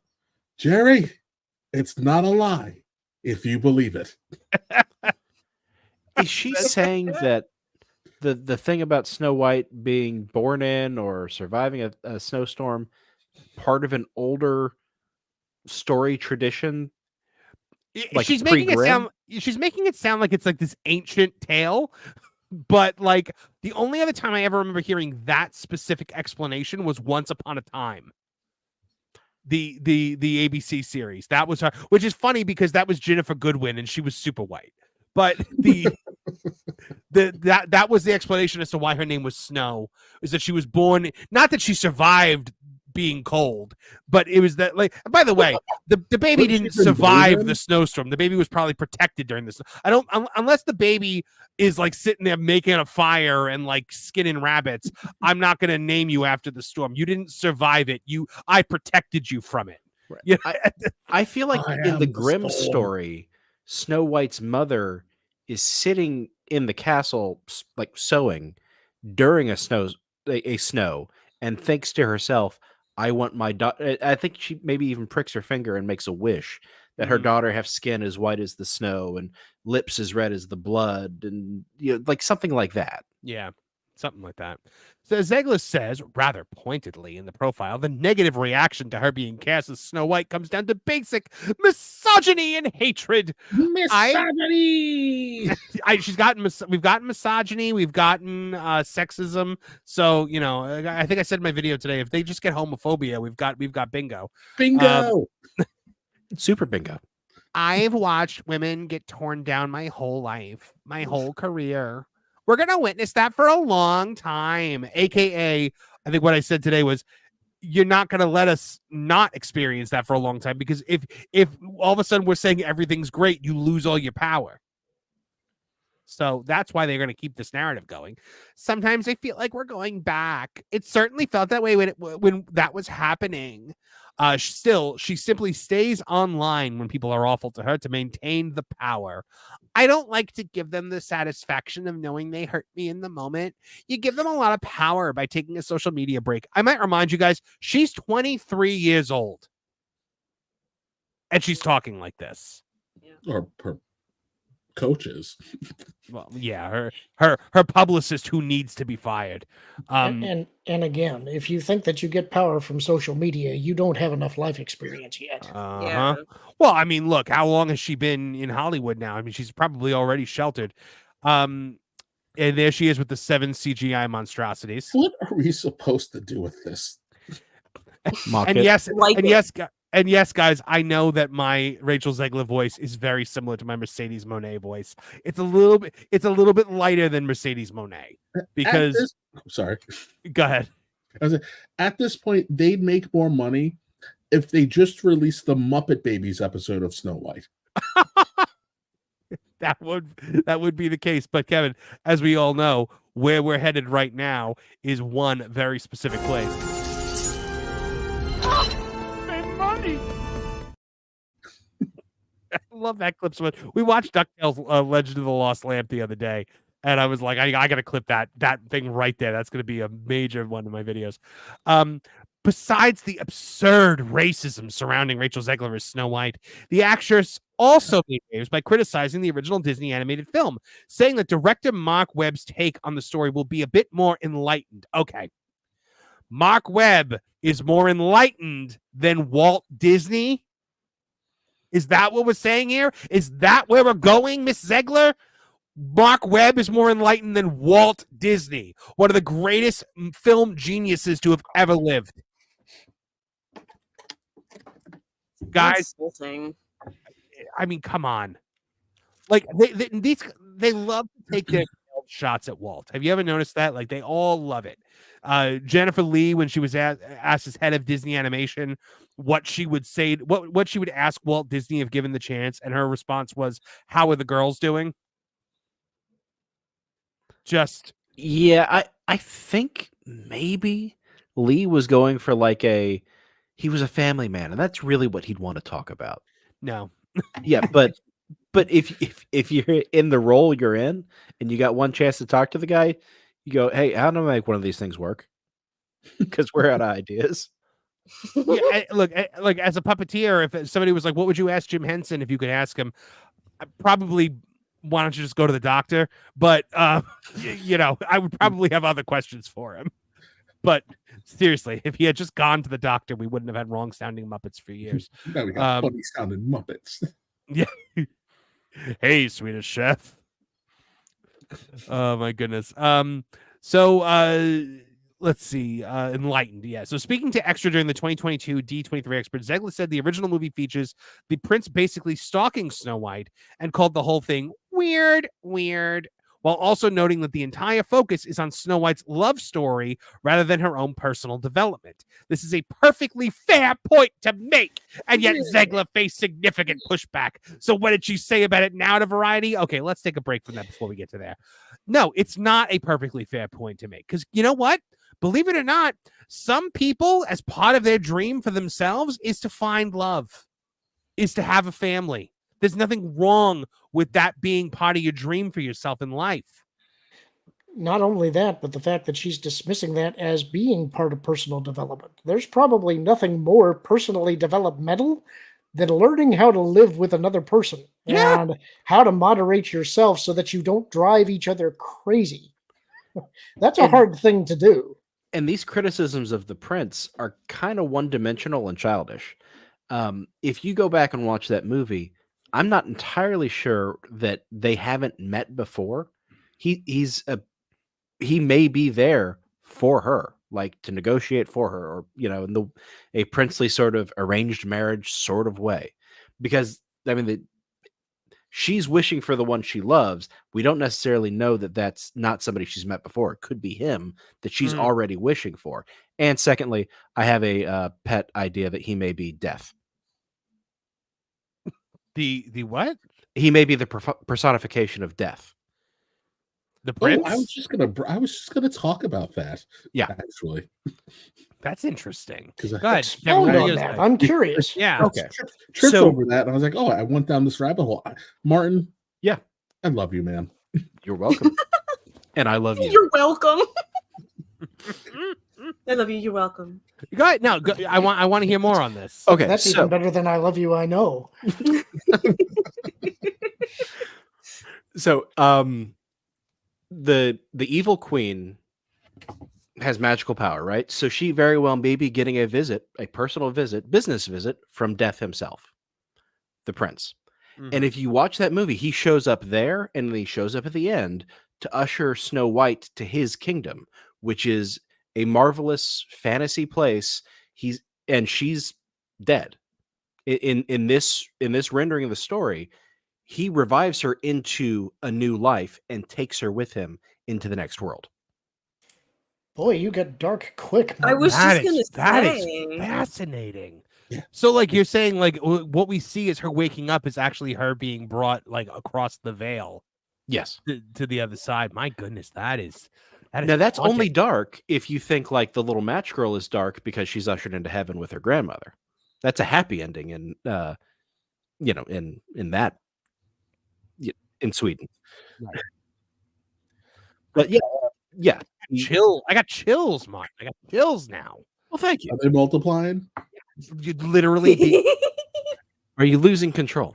Because the power you're supplying, it's electrifying.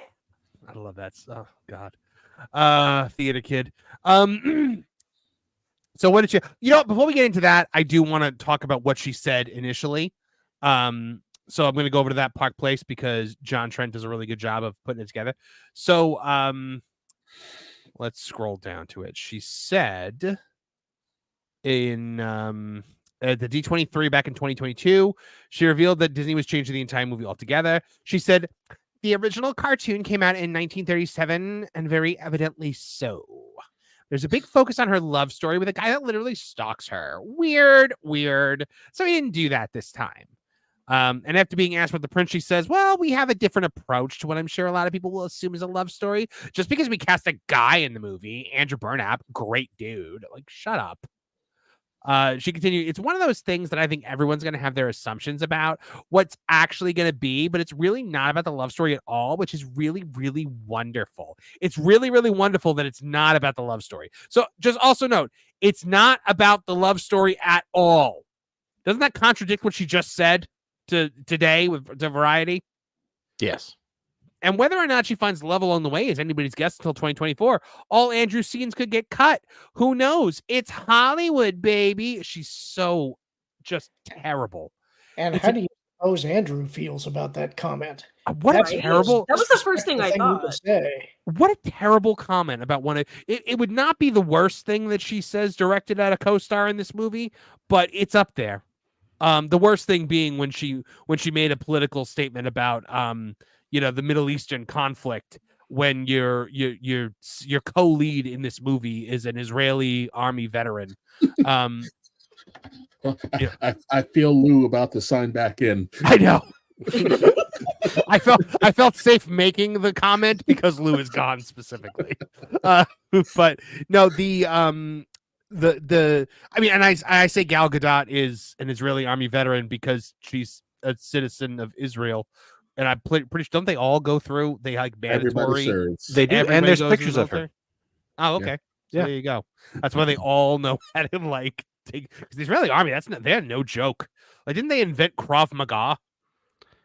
Yeah, but Krav Maga as a fighting system is really about teaching people who know nothing about fighting how to disable somebody as quickly as possible. That makes sense. So she made similar comments to Variety. I mean, it's no longer 1937, and we absolutely wrote we absolutely wrote. I was not aware that you were in the writers' room on this one, Rachel. Wow, she's just multi-talented. I know. She's like Joey Tribbiani on the set of Days of Our Lives. Yeah, write all my own scenes. Hopefully, her character has the same thing that happened to Joey Tribbiani when he falls down the elevator shaft. Writes his own scenes, huh? Then so she starts saying this, and Gal Gadot tries to intervene because she sees where it's going, and she's probably like, oh my God, what is this little idiot about to say? Except she's so nice. Yeah. So, which, by the way, is a kindness that I don't think is going to happen again. Where she butts in and goes, she's not going to be saved by the prince.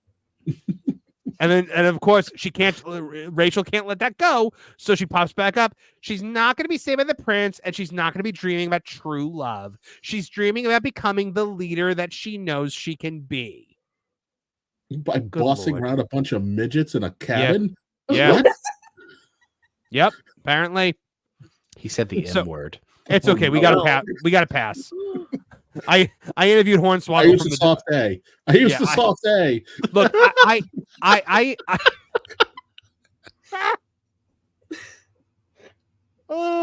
I interviewed Hornswoggle from the WWE on Tooney Town Wrestling, and he gave me the card, so I'm allowed to say midget until the cows come home. So he said he hates the fact that people are afraid of that word. That word makes his exact quote to me was, "That word makes me money." You know, he's like, you put midget wrestling on a poster, everyone knows what you're talking about. Not to derail you. Go ahead. But to add a little credence to that. So I got a phone call from a guy who runs a minor league baseball park. Okay. He wanted wrestling. So we're talking. And he stops the conversation and goes, "Can you get me midget wrestling?" Oh, was his name Vince McMahon? So yeah, sure. I go, it's going to cost you. So mind you, he gave me the budget for my show. Okay. He was willing to pay almost triple for the midgets or for the little people. And when I said little people, he looked confused. And I was like, nah, man, just give me some midgets. I don't want little people. I want midgets. And I was like, wow, they have such a powerful draw. And then, you know what? When I went calling around, that the number he gave me for his show, I won't say it, was actually still not enough to get enough of them in to do an entire show because of TLC. Would you say that it was enough to get them to do half? Oh, half off. Are you talking about big? You talking about Big Little Brawlers? Yeah. Which I remember, I was we had opened up an attraction in Pigeon Forge, and they were walking around begging people for a spot to do shows in their parking lot. And then when I came back after the beer bug, they had gotten so big that they had taken over an entire strip mall to do their shows. And I was like, I can't find 4 people to put up posters in a town they live in.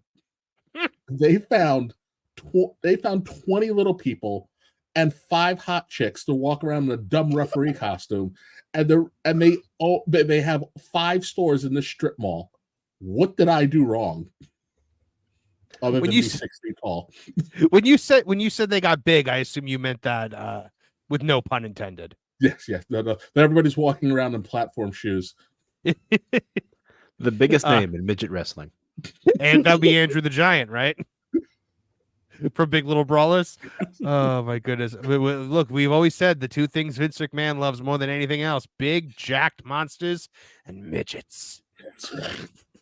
And paralegals. But that's besides the point. Moving along. So she goes, in all honesty, it made me sad that it was taken in such a way because I believe that women can do anything, but I also believe that they can do everything. What publicist wrote that line for her? What? I feel unburdened by what has been. That's as close as we get, folks. That's as close as we get. But yes, it is that kind of line. I feel like women can do anything, but also believe that they can do everything. Like, shut up. Can I ask a question about that quote? Go for it, Lauren. What does it mean? Isn't that basically taking a dump? Yes. Yes, it is. I can't take you guys today. Oh my goodness, this is a strange episode of Tooney Talk TV. Specifically, Zegler said that she simply wants girls and women who see the film to feel like they could proverbially have it all. You can! No one is stopping women from doing whatever they want in 2024. I'm sorry. This is not, it's not like we're not in like the 20s anymore. Well, we're in the 20s, but it's the this isn't iron-jawed angels. We're not like fighting for women's suffrage over here. No, like there's literally nothing stopping you. Do whatever you want. No one cares. Weren't those the broads setting off bombs? You know, it's been so long since I saw them, which was a good movie, but maybe I'm just saying they might have got the vote earlier if they hadn't been terrorists. Can't. All right, so she also clarified the love story between Snow White and a prince is in the film, but it just isn't the entire focus. I would never want to box someone in and say, if you want love, then you can't work, or if you want to work, then you can't have a family. It's not true. It's never been true. It can be very upsetting when things get taken out of context or jokes don't land. Neither of those things happened. Yeah, and now nothing was taken out of context, and it was not a joke. And if it was a joke, you're just really bad at jokes, lady. It definitely wasn't a joke. What is this about not having jokes? What is this about having a job and having kids? Like, has she not heard of latchkey kids? Apparently not. Everybody was one of the 80s and 90s. Mm-hmm. Oh my goodness. It's just, this article just makes my head hurt. She goes, the love story is very integral. A lot of people wrote that we weren't doing that anymore. We were always doing that. It just wasn't what we were talking about on that date. No, you literally said you weren't doing it. This is gaslighting. People use gaslighting and they just say lying. No. Gaslighting is like they're trying to tell you, no, you're wrong. and you're crazy for saying that. You know, we should actually just do a remake of Gaslight and use this as the actual plot. They seriously, like, look, somebody at Disney pulled her aside and was like, you have to go out there and fix this, because this trailer got 1.2 million dislikes. This is her fixing it. Mostly because of you.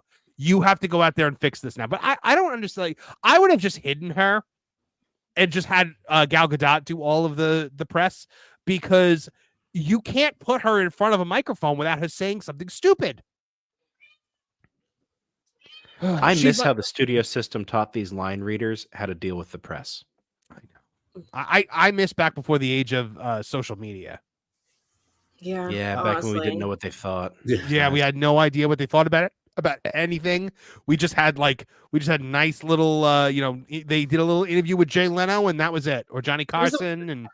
It was the worst thing that ever happened to them. Social media. We've been dealing with this since like 2004. It's been like this, where they just won't stop clubbing you over the head with their unearned opinion. Yeah. Oh my goodness! Everybody's talking about the fact that Rachel Zegler and Mercedes Moné are the same voice for me. Look, guys, I've only got a certain number of voices. No, Mercedes Moné is like a more like hardcore version of this voice. I'm trying to lighten it for Rachel Zegler. It's kind of I know this voice. I grew up with this voice. Okay, it's my insufferable. It's my insufferable female voice. Just saying. So, as Rachel Zegler put it, there's more than one way to play a Disney princess. Now, if you haven't watched my video today, guys, just to warn you, this is the part where my head explodes, because she makes my least favorite argument ever. It feels incredible that despite the completely outrageous hatred she receives from random online trolls, Rachel Zegler maintains such a positive attitude about her career and her upcoming projects, including the moment where she tells Variety that she has a personal connection to Snow White. They were like, go out there and say that you like Snow White, because all you did was go out there and say that you hate it. She was my mom's favorite princess because when she was growing up, there weren't a lot of dark-haired princesses, and that was the one she could relate to. Full stop. What? Well, I'm not exactly a redheaded mermaid, but I related to Ariel, so I don't know what she's on about. You know what? I was never a blonde female, but yet Buffy. I was able to relate to Buffy. Trish, do you have a fishtail? Because that's my thing. Like Daryl Hannah and Splash. Yeah. You're not gonna cry when the lobster comes, though. Bring me some of those scales. I cannot stand this narcissistic, just vapid, soulless idea that the only people that you could ever identify with are people that look exactly like you. And that's the only thing. Feel your hate. Because I loved Beauty and the Beast, and one of the main reasons I love Belle is because she loved to read, and I love to read. No, that's not why. That's not why. It's because you were both white chicks with dark hair, Trish. Yeah, that's exactly the only reason you were able. But I lived in provincial France, Mm-hmm. And you had a thing for hairy guys. Optimus Prime, Leonardo, Duke, Captain Kirk. I guess Worf. Maybe Worf falls in there. Like, these are some of my favorite characters. I at no point in time I felt disenfranchised because I could not morph into a 1980s tractor trailer. Well, besides which, it's like going back to when I was a kid. You remember how big the A-Team was? Yeah. Mm-hmm. Yeah. Mr. T was every kid's hero. I mean, this is ridiculous. Why we're refighting these stupid battles when we idolized everybody? It's so bizarre. Look, we're coming up on Halloween. You see it every Halloween, right? A little girl wants to be Moana for Halloween, but she happens to not be the right color to be Moana. The parents let her be Moana anyway, and some weirdo flips out about it. And I'm telling, and my response to this is always, no, you blithering idiots. Okay? you let the little girl be Moana because she's identifying with Moana's journey. She's identifying with the intangible characteristics that she admires in this character. And by telling her, no, you cannot be that character because you don't look alike, you're telling them that the people that don't look like you are a different species than you, essentially. And that's how you divide us further.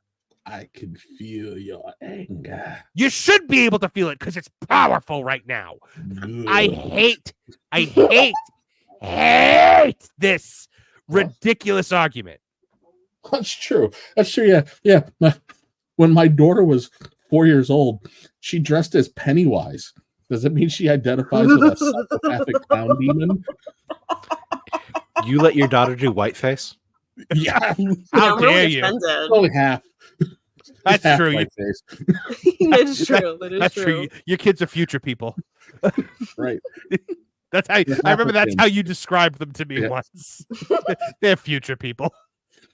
It's like the cast of Fast and Furious, the first one. It's just a bunch of future people.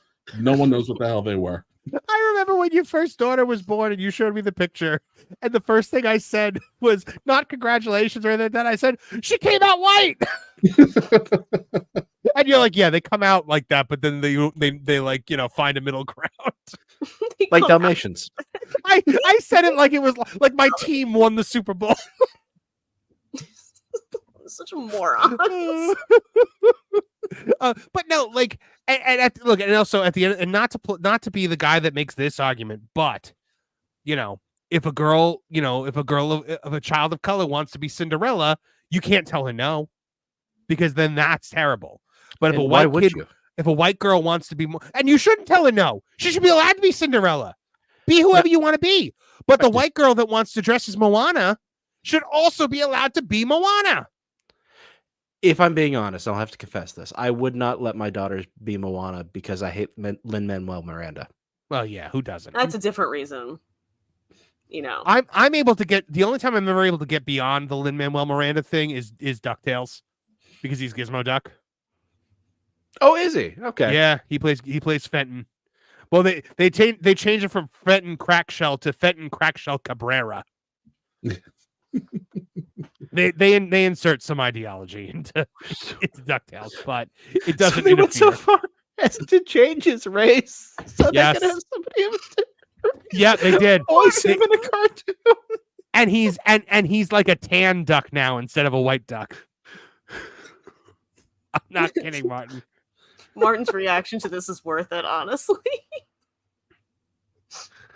But yes, so your mother only liked Snow White because she had dark hair.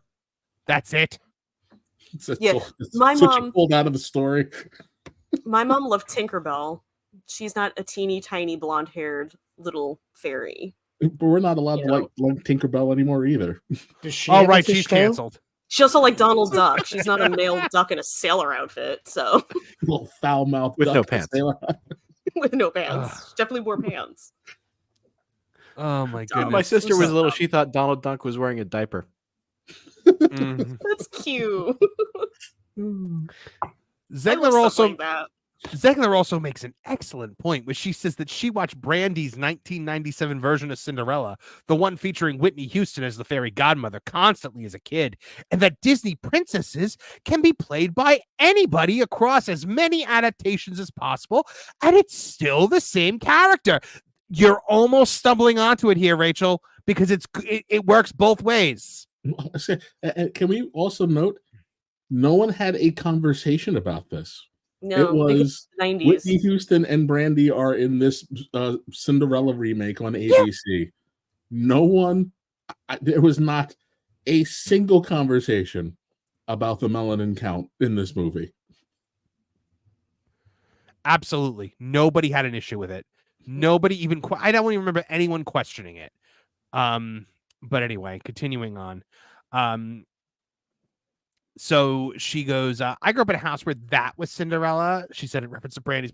Brandy also provided a touching statement for the piece where she celebrated Zegler's identity as a woman of Colombian descent, playing the role of Snow White, saying that she'll undoubtedly inspire little girls across the world. Kevin, hey, can we get a ruling on the field? if she's Colombian and she's playing a Puerto Rican, is that okay? No, Technically, it's not. We No, got it should not be all right. this. Yeah, that should be According terrible. to their rules. So there's no place for her. Just like when Seth Rogen cast Jackie Chan as Master Splinter in the Teenage Mutant Ninja Turtles, I'm like, he's Chinese. Hamato Yoshi. Hamato Yoshi is very much Japanese. He played a Japanese guy in that movie with Burt Reynolds. Cannonball Run? Cannonball Run 2. Okay, that makes sense. Because Burt Reynolds didn't care. Yes. Burt Reynolds doesn't care about nothing. I always say, though, that was also that special time where we didn't know. No. That's my first, like, right? If you were a high school kid, you knew black, you knew white. If you were from the Northeast, maybe you knew what a Puerto Rican was. Mm-hmm. Other than that, everybody was Hispanic. and people just cared if you were a jerk or not. Did anyone here see Colin Quinn's New York Story on Netflix? It's not new, but he talks about how it's like, you go, actually, I'm from whatever country. Okay, you're Chinese. Like, that was what people did. Yeah. Oh, actually, I'm Colombian. Okay, you're Puerto Rican. It's just like, has anybody ever seen The Brain Smasher? No. Wonderful Andrew Dice Clay movie with Terry Hatcher. So they keep getting attacked by these Asian gangsters, and you find out that they're from China. But the entire movie, he keeps calling them ninjas. And then finally, one of them freaks out and goes, "Ninjas are Japanese. We are Chinese." And it leads to Terry Hatcher going, "If my sister says you're a GD ninja, then you're a GD ninja." And then punches the guy.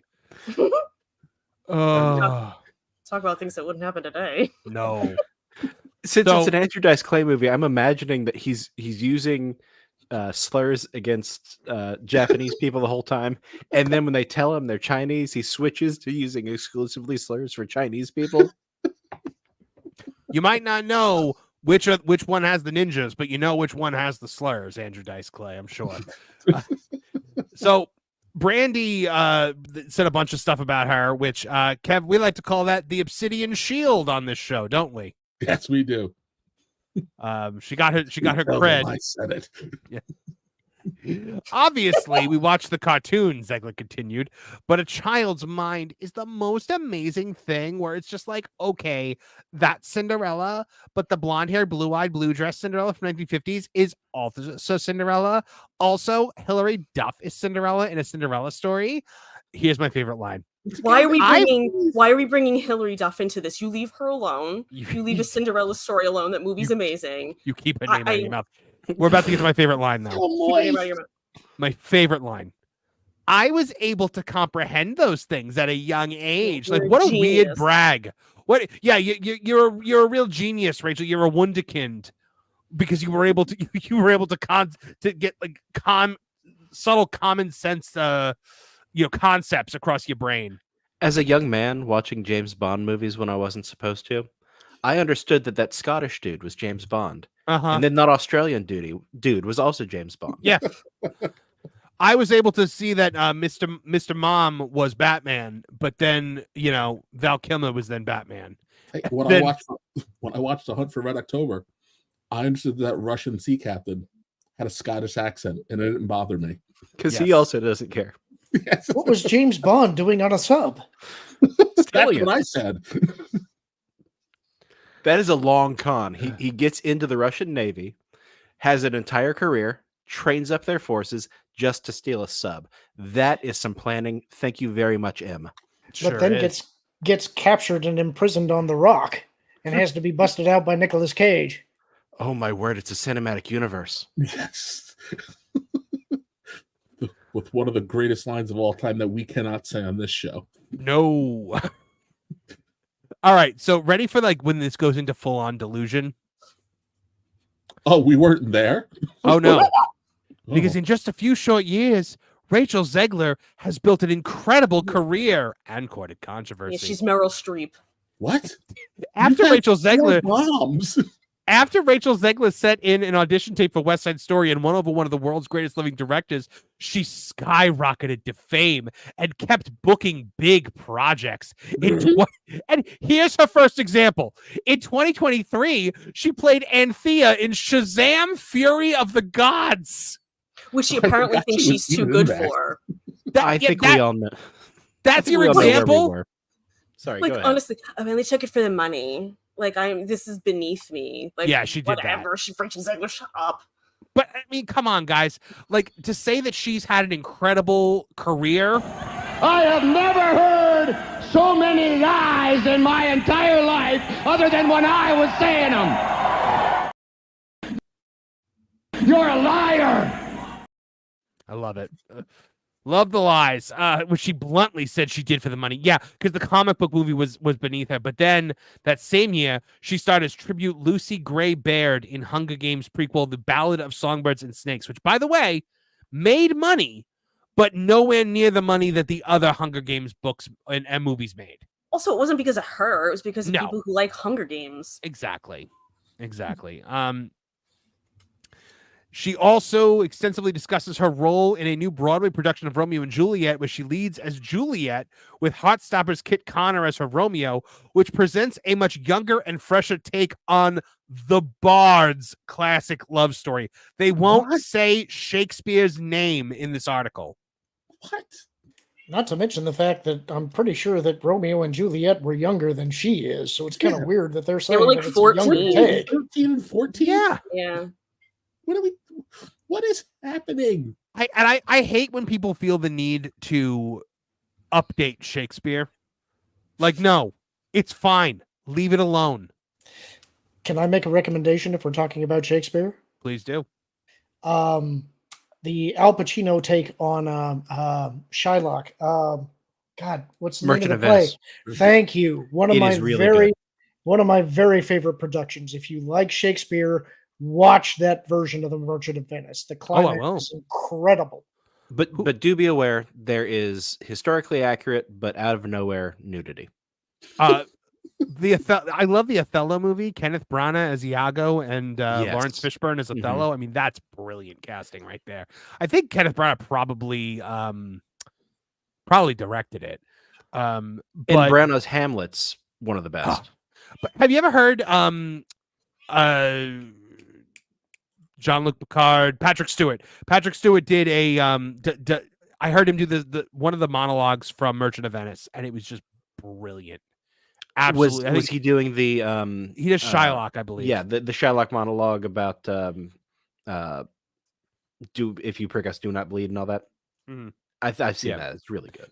When I was in college, go ahead, Trish. Go ahead. No. Continue. When I was in college, I took a Shakespeare class. And I knew I was going to love this class right away because the professor gets up the first day and he goes, all right, there are 3 Shakespeare plays that are considered controversial that the university does not want me to teach. Othello, because it is racist. Merchant of Venice, because it's anti-Semitic. And Taming of the Shrew, because it's sexist. We are now going to read all 3 of those in this class, and we had conversations about prejudice throughout it, and it was great. Yeah. So I'm sorry, Trish, what were you going to say? Well, I mean, it's off that story, but it is about this, where she says about which presents a much younger and fresher take. Yeah, we had that. It's called Baz Luhrmann's from the 90s, and Leonardo DiCaprio and Claire Danes were in it, and even. I mean, that was wildly different and creative, but it's like, what other take that's not the original are you offering?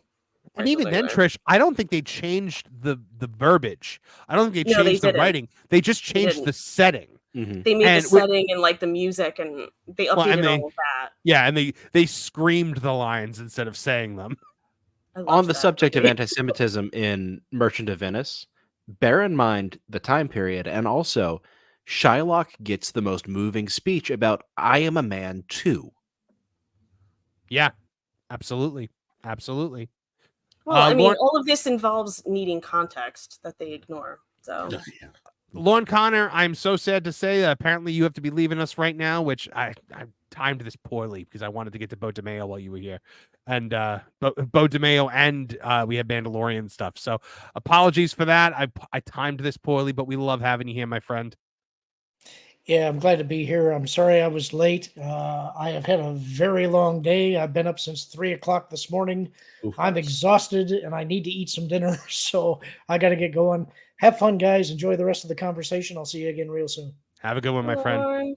See you guys. So, guys, we are losing Lauren, but he is tagging out and coming in with the hot tag, as we like to say in the wrestling business. Our good friend, Nolan Thunder.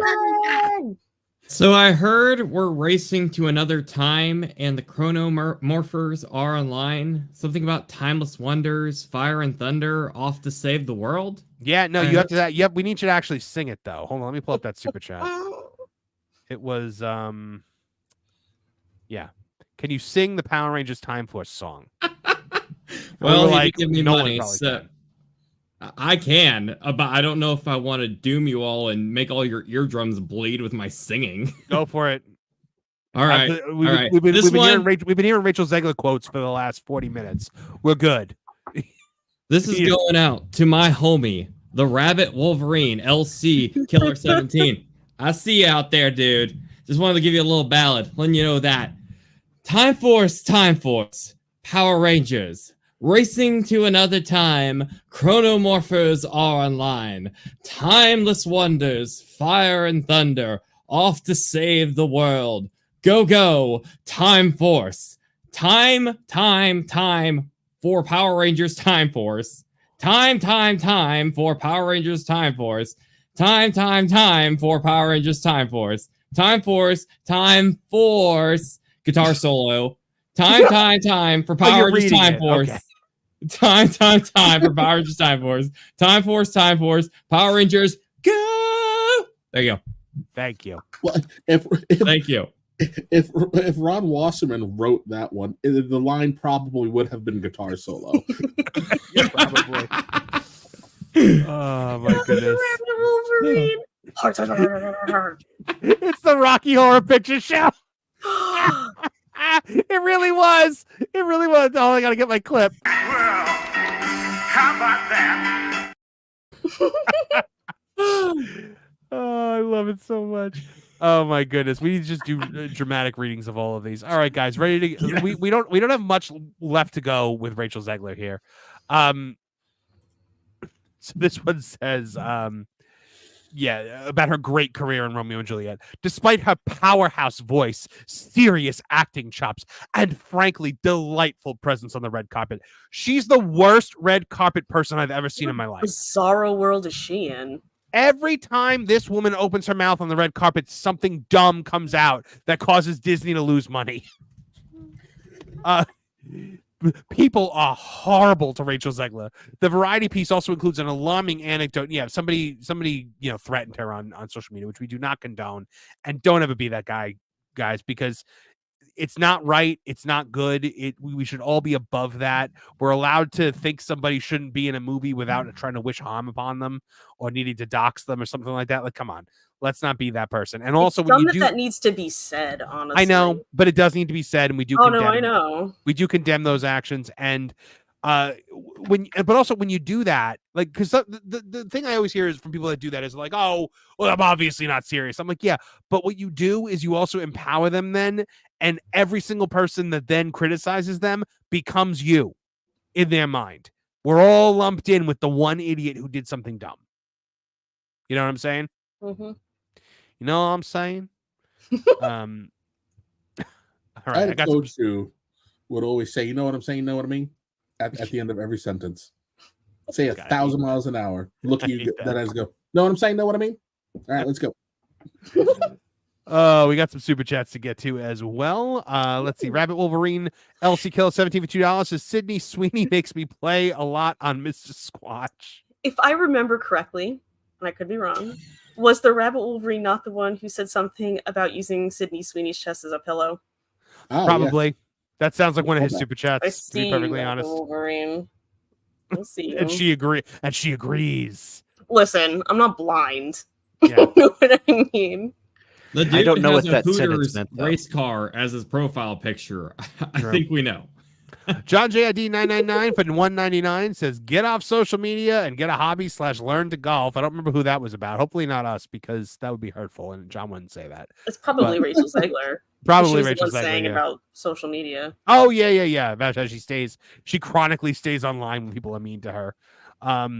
John Coman says for $5 says, "Can we just say the dwarfs around Snow White looks like the casting couch meme?" Oh no.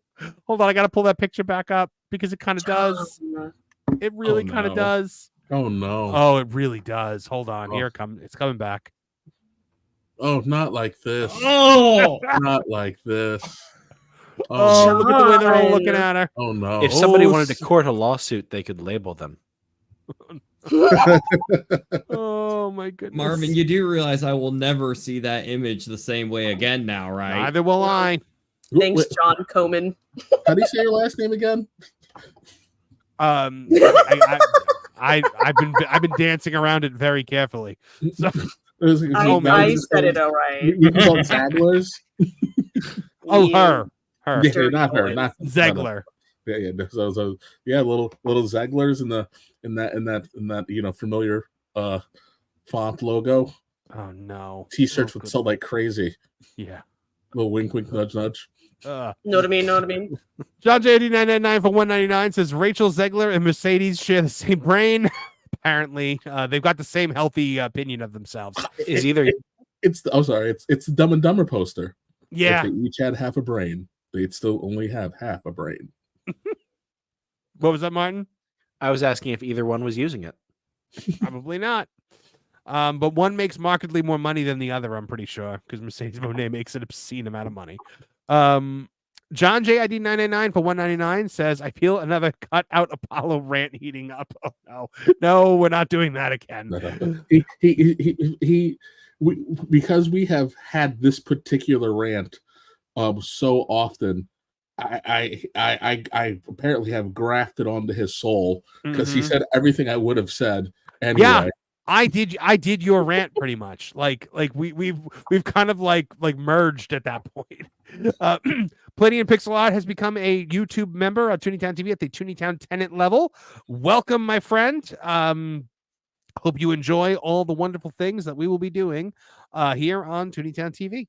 I also gifted another 5 memberships, so congrats to everyone who got that. Please remember, they do not auto-renew, so you got to renew it yourself to continue on as a regular member of Tooney Town TV. Orc War Chief Reviews for $2 Canadian says, "What projects? I haven't seen her in anything. You are lucky." You're fine. Neither have I. Orc War Chief Reviews. Neither has most people. The woman has made more bombs than Stark Enterprises. I think was the joke that I said in my video today. But it was. She's a bomb factory.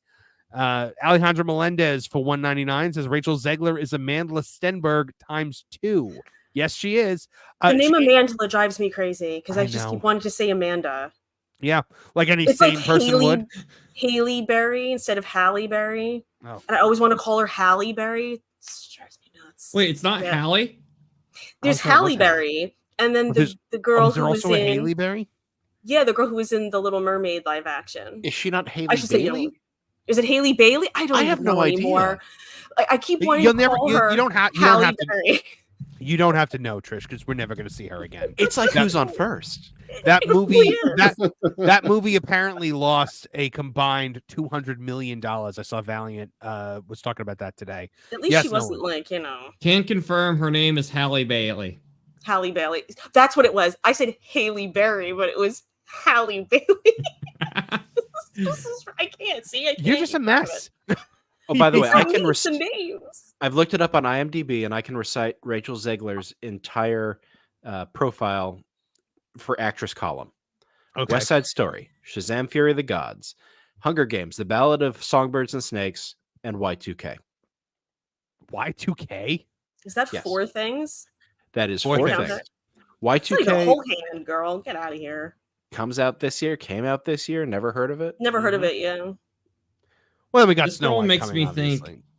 This girl doesn't make me think in the slightest of how culture was in the year 2000, let alone she's being in a movie about She it. wasn't born. Oh, I thought you were talking about Culture Casino. I was like, I don't know. I would assume maybe a smaller beard, but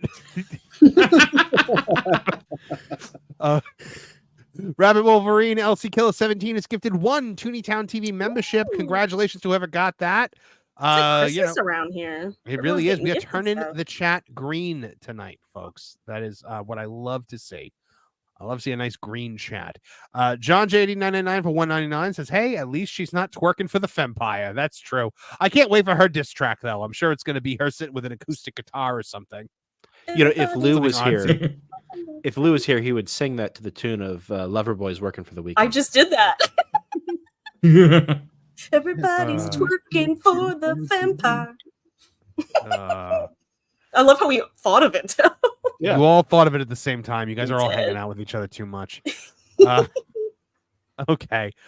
Guys, I think I know where we have to go next. We have to go to our favorite thing in the world.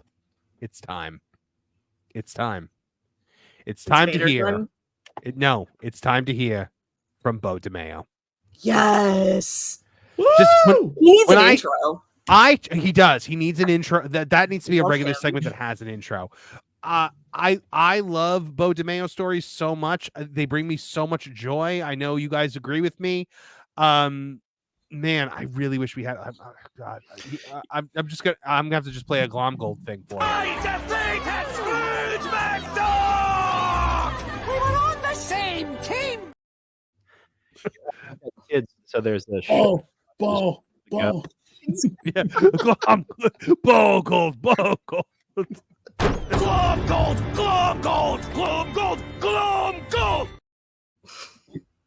All right, so time to talk about what Beau Demayo is up to this week. My goodness, he never stops. I have a Google update set to his name, and just like every day I check because I'm like, you got to say something before next Thursday, man. We got to have more Beau Demayo content here on Tooney Town TV.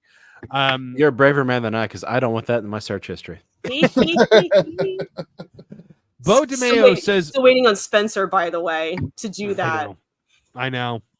Beau Demayo says Marvel scrapped his plans for Onslaught and Age of Apocalypse in season 3. So yesterday we learned that X-Men 97 season 2 is unlikely to premiere on Disney Plus until 2026. The reason supposedly boils down to rewrites, a surprise following reports that the second batch of episodes is pretty much finished. They just want to wipe him out of existence. As you'd expect, former showrunner Beau Demayo isn't happy. If you believe Marvel Studios, he was fired for sexual misconduct. His story is that it was retaliation for calling out their racist, unethical practices. Either way, what I say to that is, why not both? Either way, he's hit back by revealing his scrap plans for season 2 and beyond. Doesn't this seem to you guys like it would be some kind of violation of an NDA? You'd think. You'd think, because these guys that write these scripts that never get used, I'm pretty sure they're still not allowed to talk about it, right? In case they use them one day down the line. I would totally legit love if this whole time he's just trolling everybody. Like, he just gets more and more ridiculous every week. Like, oh yeah, in season 4, all the mutants died and something like that. Olsen, help me up onto his casket so I can dance on it. It's my favorite one. That's my favorite one. The scene around it is amazing because it's like a fake funeral for Scrooge, and Glomgold comes in wearing that suit with like theme music, and he starts rubbing his butt on the casket. It's hysterical. So Demayo started by confirming that the original plan was for Onslaught to appear in the season 2 finale. The way he puts it, Marvel Animation wasn't on board with his ambitious ideas for one of the X-Men's most formidable iconic foes. So this person says, oh God, I hope season 2 is lit, because I don't know how I'm going to feel about season 2 if they deviate too much from how you frame season 2, Beau Demayo. And oh my God, how many times did that person say season 2 in one tweet? I know, right? 3 different times. Season 2, 3 the times. algorithm. He said, from what I'm hearing, the one director and exec who fought me and anyone else who loved the comics at every turn during season 1 has tossed most of what I had planned out. At one point, the exec was pushing Emma and Logan being a couple. I don't know. Maybe why not? So they're changing Beau Demayo's scripts. it's gonna go left. Shaking my head. He goes, "Yep, pretty sad." He's literally responding to everyone who is who had. So if one of us had a comment about this, he'd probably respond to us. The first two are the same person. He goes, "Yep, pretty sad. Season 2 is only 9 episodes because of this, and them canning my Onslaught Age of Apocalypse finale. But Marvel loves shooting themselves in the foot, especially with certain directors and execs pushing their backwards, we know better than the comics agenda." Do you guys actually believe that Marvel has that kind of agenda? 2005%. Yeah. Like, that's the thing. I don't disagree with a lot of the things that he's saying, but like, he just says it in a way where I can't root for him. Because he is the villain in the story. Yeah. He just happens to be right about this one tiny part. Right. But he's using it to justify his being the villain of the story. I like comic books, so they refuse to let me have Magneto's junk swinging in the breeze.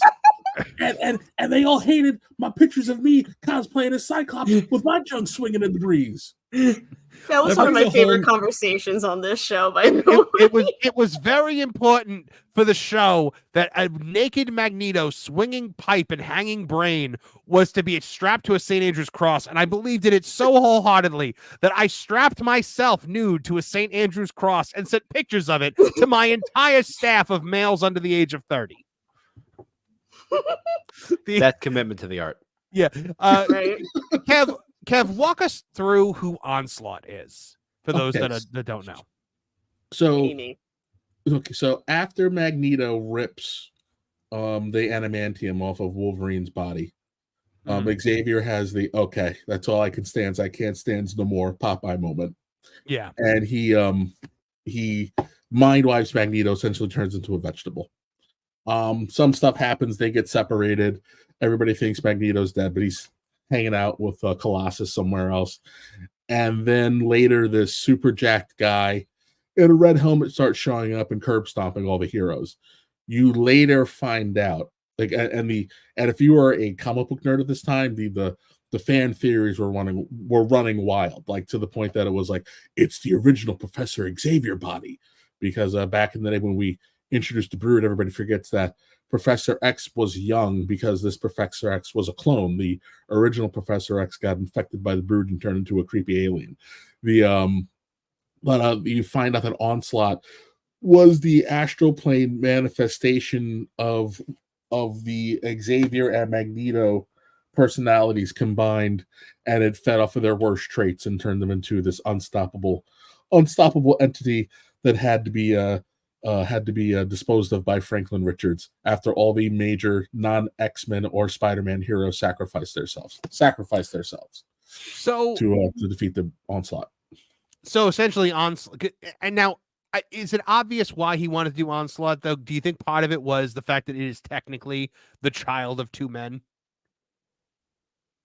Probably, but that's he probably would have inserted something about that in there. I will give him this. He handled the Zero Tolerance storyline better than the Zero Tolerance storyline played out in the comics. So, so I will say that he set up a couple of things. He set up one of my favorite stories, The Adventures of Cyclops and Phoenix, where you find out that they went to the future and actually raised Nate. He set the groundwork for the Apocalypse origin story. And then it was, although Magneto wasn't completely and totally mind wiped, anybody who knows what's happening knows what's next. They set the stage for Apocalypse coming back because obviously he was gonna resurrect Gambit as Death. They set the stage for Wolverine already getting his adamantium back because he came back from Apocalypse. And then we were going to get the Onslaught story because there has to be negative consequences for Xavier crossing the line. Okay, that makes sense. All right, so then somebody says the Onslaught that we've also seen in Marvel vs. Capcom. He says yes, and he goes, "Oh, trust me. The crew who were fans and myself were furious when a certain exec came in after letting me write the script, knowing they were going to can it, and said they had cooled on the idea and I was being too ambitious. Same exec who gave the less gay notes. There's a reason I'm trying to speak out on this. The stuff that's happened was insane, and some of these people's names have already been ID'd on Reddit. At what point is he just going to start naming names? How can you be too ambitious in what you're trying to do in a cartoon? Yeah, you can do anything you want. I know. So this one, is everyone forgetting that this all started because he like sent dirty pictures to people? Like, you know what I mean? He keeps talking about this. It's like, but the reason you're talking about this is because you sent naughty pictures to people. If only he had handled Disney's zero tolerance policy this well. I know. If you are forgetting it, Trish, then he's succeeding, because I'm not forgetting it. What he's doing is he's attempting to make everybody forget about it. Dude. So when you mention it, he goes, "Shut the hell up." No, I remember.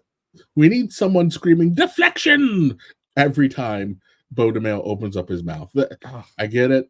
Mm-hmm. He's playing the long con here. He is trying to paint this environment to be so super-duper toxic that his toxicity is like low on the totem pole, but scarring people in your probably Magneto cosplay with your, two shiny helmets in a dirty email is nothing anybody wants to see. Nope. 2 shiny helmets. What was the quote from the report? It was, if you were a male on his staff under the age of 30, you had his nudes on your phone, whether you wanted them or not. just to keep the story completely on track. This is where this whole started. Who keeps airdropping me? At what point do you just disconnect from the Wi-Fi and use my data? I don't think so. You ever go to a theme park and you're waiting in line and you just get a bunch of random airdrop notifications? I'm kind of afraid one day I'm gonna hit accept on that, and it's gonna, instead of just being a private picture, it's actually gonna be Beau Demayo's, and I'm gonna be even more mortified. Yeah, don't ever exchange numbers with him, Nolan. So this guy says, Nolan. people like me are dying to see an Age of Apocalypse and Onslaught. Would have been epic, and they wonder why their projects are having diminishing returns. You gave us what we wanted to see, so hats off to you. And he goes, yeah. He also gave a lot of people what they didn't want to see, just pointing that out. Sorry, had to. He goes, yeah, sorry, guys, but when Marvel protects the director who openly discriminates against anyone who isn't like them, writes off Claremont as an old white man whose stories we shouldn't be adapting, and instead do, quote, our own versions, what do you expect? The former proofreader in me is absolutely cringing at would of an old man. I know. Oh, God, I just had to say that because Sorry. It also sounds like he planned to take X-Men 97 down a much darker route, which even before his dismissal, Marvel was pulling away from. Yeah, there we go. However, this means we'll no longer get a third season taking place entirely in the Age of Apocalypse timeline, the third arc in what the showrunner describes as his 5-year plan for the show. He also shared a few insights into why this has likely led to season 2 rewrites, noting that he'd constructed a season-long mystery of clues and foreshadowing that led to Onslaught. Because actually, my version was dark and gritty, the exact opposite. So this person says, this makes sense considering they rewrote the plans for season 2 and the Marvel TV boss said it would be darker and more gritty. And he goes, well, actually, my version was dark and gritty. The exact opposite is happening. They wanted it to be more kid-friendly and focus more on the school when I wanted to take the X-Men into space in Age of Apocalypse. They're doing damage control. And so he goes, now it'll be darker. And he says, this is a lie. They felt my season 2 was too dark. And he goes, apparently a story about fighting for a world that hates and fears you should be light of fare. I tried reminding them that the OG series succeeded because it didn't pander to kids. I was ignored and undermined by this exec and director. Also, I was there, and this led to a massive split in creative when they blew up my 5-season plan with no notice due to politics. And this guy says, I mean, maybe, but at this point, what does he know about season 2? He was fired before season 1 even came out. I know he wrote a bunch or worked on storylines for it, but come on, let's not call him a reliable source for stuff moving forward. And he goes, season 2 was written in 2022 and 2023. Animatics were in full review and episodes are being shipped. Animation has a long lead time. I was turning in the Bible for season 3 in March when we parted. This one says, I figured there's no way they're going to cover Onslaught, Age of Apocalypse, and put the X-Men in their new X-Men Morrison costumes in one season. Looks like they might be jumping on the Cassandra Nova storyline early. And he said, my plan was that all of season 3 would be Age of Apocalypse. And he said, they're rewriting the season because they blew up episode 10, which paid off a season-long mystery of clues and foreshadowing that led to Onslaught. Once that was scrapped, Marvel kept pivoting around the story they wanted to tell and running the crew into the ground. Good Lord, he just keeps going. Onslaught speculation began shortly after season 1 of X-Men 97 concluded, and DeMeo pointed his social media followers to when and where they can find the first hints about Onslaught's eventual creation. He goes, remember how Xavier says to Magneto at the top of 10, how these waters represent the anger and pain you carried all these years? My idea was that Xavier was being infected all along in 10 via osmosis, and definitely when you see them pulled under. Note specifically the moment when both are completely submerged by a raging wave of trauma water, and we cut away. So he apparently had plans for Onslaught. I have a question. Raging wave of trauma water sounds awful. It sounds awful coming from him. As someone who, this is not my forte. Yeah, go ahead, Trish. He strikes me as, if he didn't show his little bow to people who didn't want to see it, he actually has like a decent handle on what he should be doing for the property. Yeah. I mean, outside of the whole, St. Andrew's Cross and all that. But like generally speaking, he sounds like he knows what he's talking about and that it could theoretically be good. So I'm kind of like, dude. That's the thing, and that's what makes this so frustrating, is that he was actually doing a good job and could not control his baser impulses. Yeah. And I will defend him a little bit on the St. Andrew's Cross thing, because that particular kind of cross had been being used in the X books for a very long time. Listen, it's just funnier. And it was used in the original Iron Man cartoon. Remember when the Mandarin had him strapped to it? Mm-hmm. Honestly, comic books in the 90s pretty frequently had a lot of pretty raunchy stuff like that. The problem became when he decided to take that raunchy stuff and let's bring it into the real world and show everyone under the age of 30 my fun stuff. Right. Also, he says things about that I think it was towards the end about them like blowing up stuff that he wanted to do. And part of me wondered if he just continued writing what he wanted anyway, even though he had been told no. And now they're backtracking because there's no way they told him everything was okay and then are just turning around and dismantling everything. So it's like, how much of this was you just, even if it's better, but how much of it is you doing what you wanted to do anyway? And now you're saying they're dismantling everything and blowing it up, but maybe they never wanted you to do it in the first place. I agree. I agree. And that's why he's going to, that's why he's going to social media about it. I literally slipped Spencer in while you were talking because I wanted to see if you'd notice. I ruined the surprise. It's all right. Hi, Spencer. Guys, joining us now, the editor-in-chief of Bounding Into Comics, the one, the only Spencer Bakuli. We can also add Tooney Town Titan, Tooney Town Promoter. All right, I have lots of titles we can use. You are those things. What's up, Starfire? What's up? What is the up? What is the discussioning? Well, we're talking about Beau Demayo.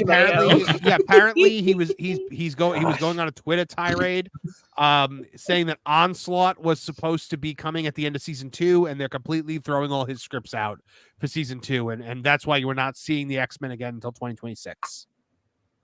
That's kind of. I know we knew that his stuff was getting rewritten. That's been like confirmed in like the Hollywood Reporter and stuff, and I think Trish was saying it. For all of his faults as like a kind of a person, I know there are a lot. I mean, there's the Bonely fans. There's all the talks about his fans. Yeah, the Bonely fans, like BEAU. Hey, there's that. There's the. There's been lots of like production, just like behind the scenes rumors and stuff that he's kind of a not fun person to work with, like in the way that he's like, no, my idea. We got to do my idea. Like we got to do this. Yeah. So for all that, but for all of that, I like you guys were saying, I think he does know how to handle this property. X-Men 97 was pretty dang good for the most part. There's some iffy animation things and plot points, but for the most part, I think everybody liked it. It's so weird that Disney is just saying we're going to rewrite it all. I'm assuming it's a royalty thing and they just don't like him. Like, because that's the only explanation I can think is that I would say it's a safe whatever bet they don't like him, Spencer. Yeah, no, probably. But I mean, like, they fire people all the time and then they don't run roughshod, but they're like trying to make sure he like doesn't exist. Like he's like a non-person to them. Like they're taking his name off the credits. I feel like he started it because he did the revival. He started the revival. Yeah.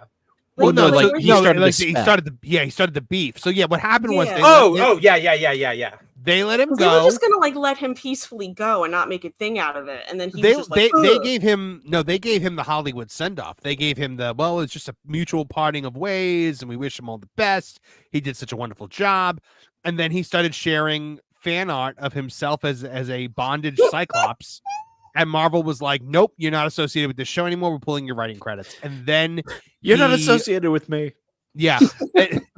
Then you don't even go here. Yeah, you don't even go here. You're not my real dad.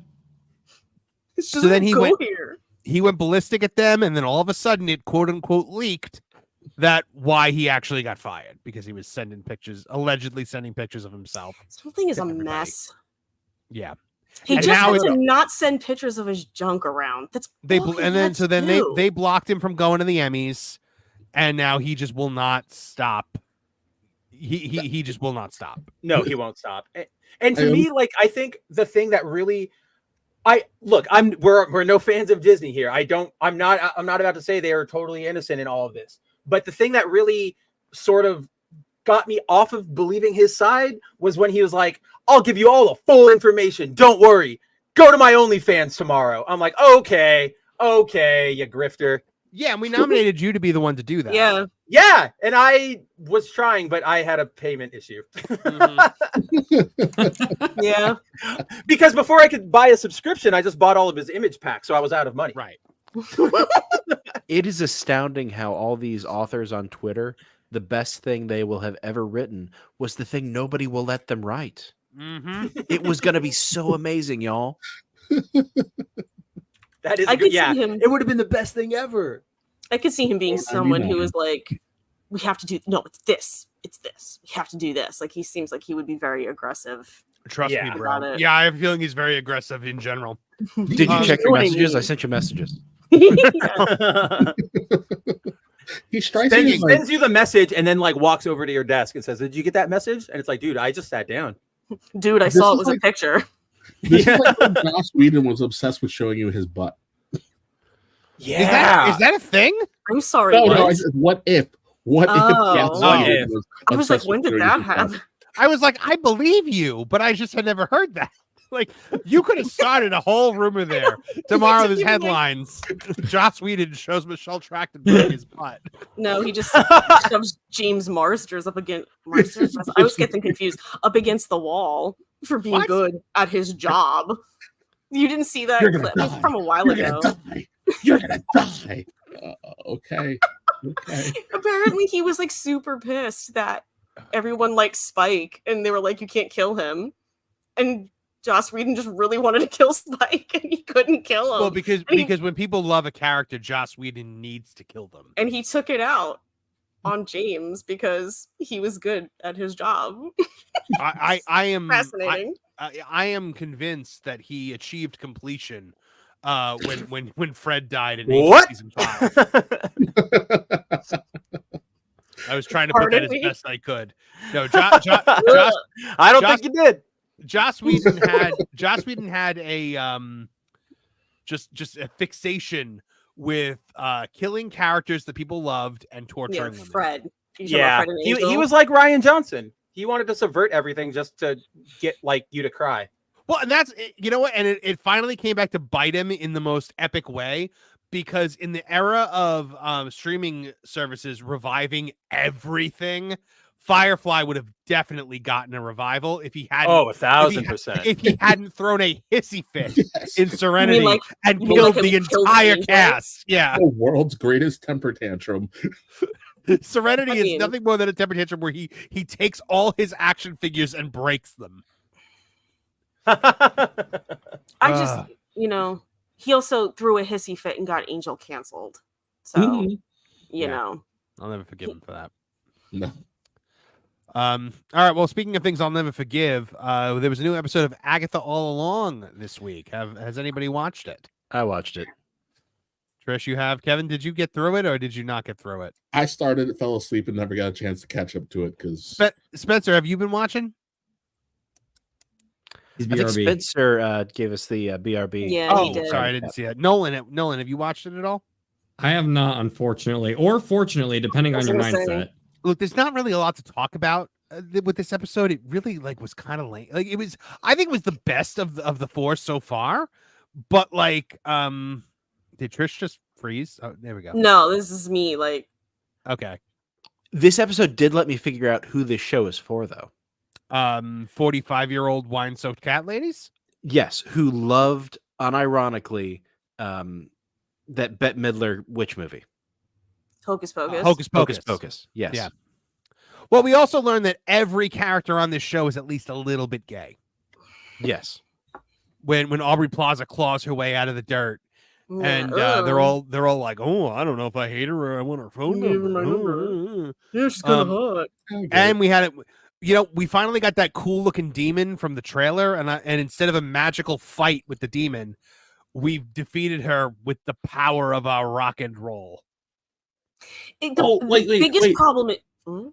I'm sorry, I was part. Wait, so they pulled a Doc in defeating Freddy Krueger in the Dream Warriors? Yes, only not as cool. Yeah, it was a. The power of your rock. You rock too hard for me. I was like, I'll return. I was like, what is this? Kiss the cartoon? Like, flippity flappity doo. And all of a sudden, oh, man. Freddy Krueger has an album where he sings. So, check that one out if you can find it. This episode, again, it was another escape room. I'm assuming next week will be Patty LaPone's escape room. It's just nonstop escape rooms. We have to find the clues. We have to play the record backwards. This week it was middle-aged Asian witch. They get their new outfits and they all have to comment on the new outfits. Trish, you said there were a couple moments as a woman that made you laugh. Just a chuckle. I mean, not like a big belly. The best part is I don't remember what they are now. So not one joke on this show has made me laugh because I realized Jack Schaefer. Anything. Yeah, it's Jack Schaefer just is not funny.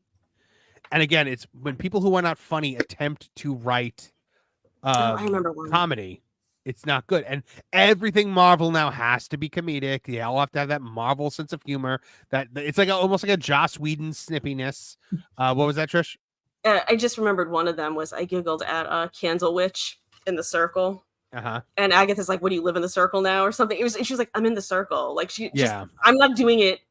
I'm not doing it. No, I remember the bit. That kind of I didn't like belly lift. I chuckled at it. You know what I mean? But this show's biggest problem is it's too long. It's too long. It needs. Kevin was right when so you could sum it up in 25 minutes. Agatha's way too long. It is. That's because I'm generally, believe it or not the hardest person to entertain. So it's I don't actually mind the premise of the road and the little escape room. That doesn't bother me. I could get into that.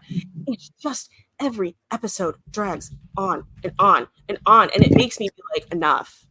End already. Well, that's the biggest problem for me. So now, Marvel loves its mysteries, and they love holding their mysteries pretty close to the chest. We didn't know anything about what Endgame was going to be until we were sitting in the theater. We didn't know the classic Spider-Man were going to be in No Way Home. Marvel likes to hold on to their mysteries. There are two mysteries in this show. One is who is the boy, and we all know that it's Wiccan. But the other one is they blew that themselves. That was in the subtitles of the first episode. They did that to themselves. Really? They did. Well, yeah. The other one is who is Aubrey Plaza's character. We know that too. We found that out because they Funko of all people let it slip. So I've got that in an article right here. Hold on. Hey, did that come out today? By the way, because here's why I'm asking. I was at work today, and I was in there super early, and there were two things that happened. On one side, the Lego store had a massive line outside of it. And then to the left of me, Hot Topic had a massive line outside of it. The kids are all right. Yeah. And I was like, what in the blue hell would you be standing on line for at Hot Topic?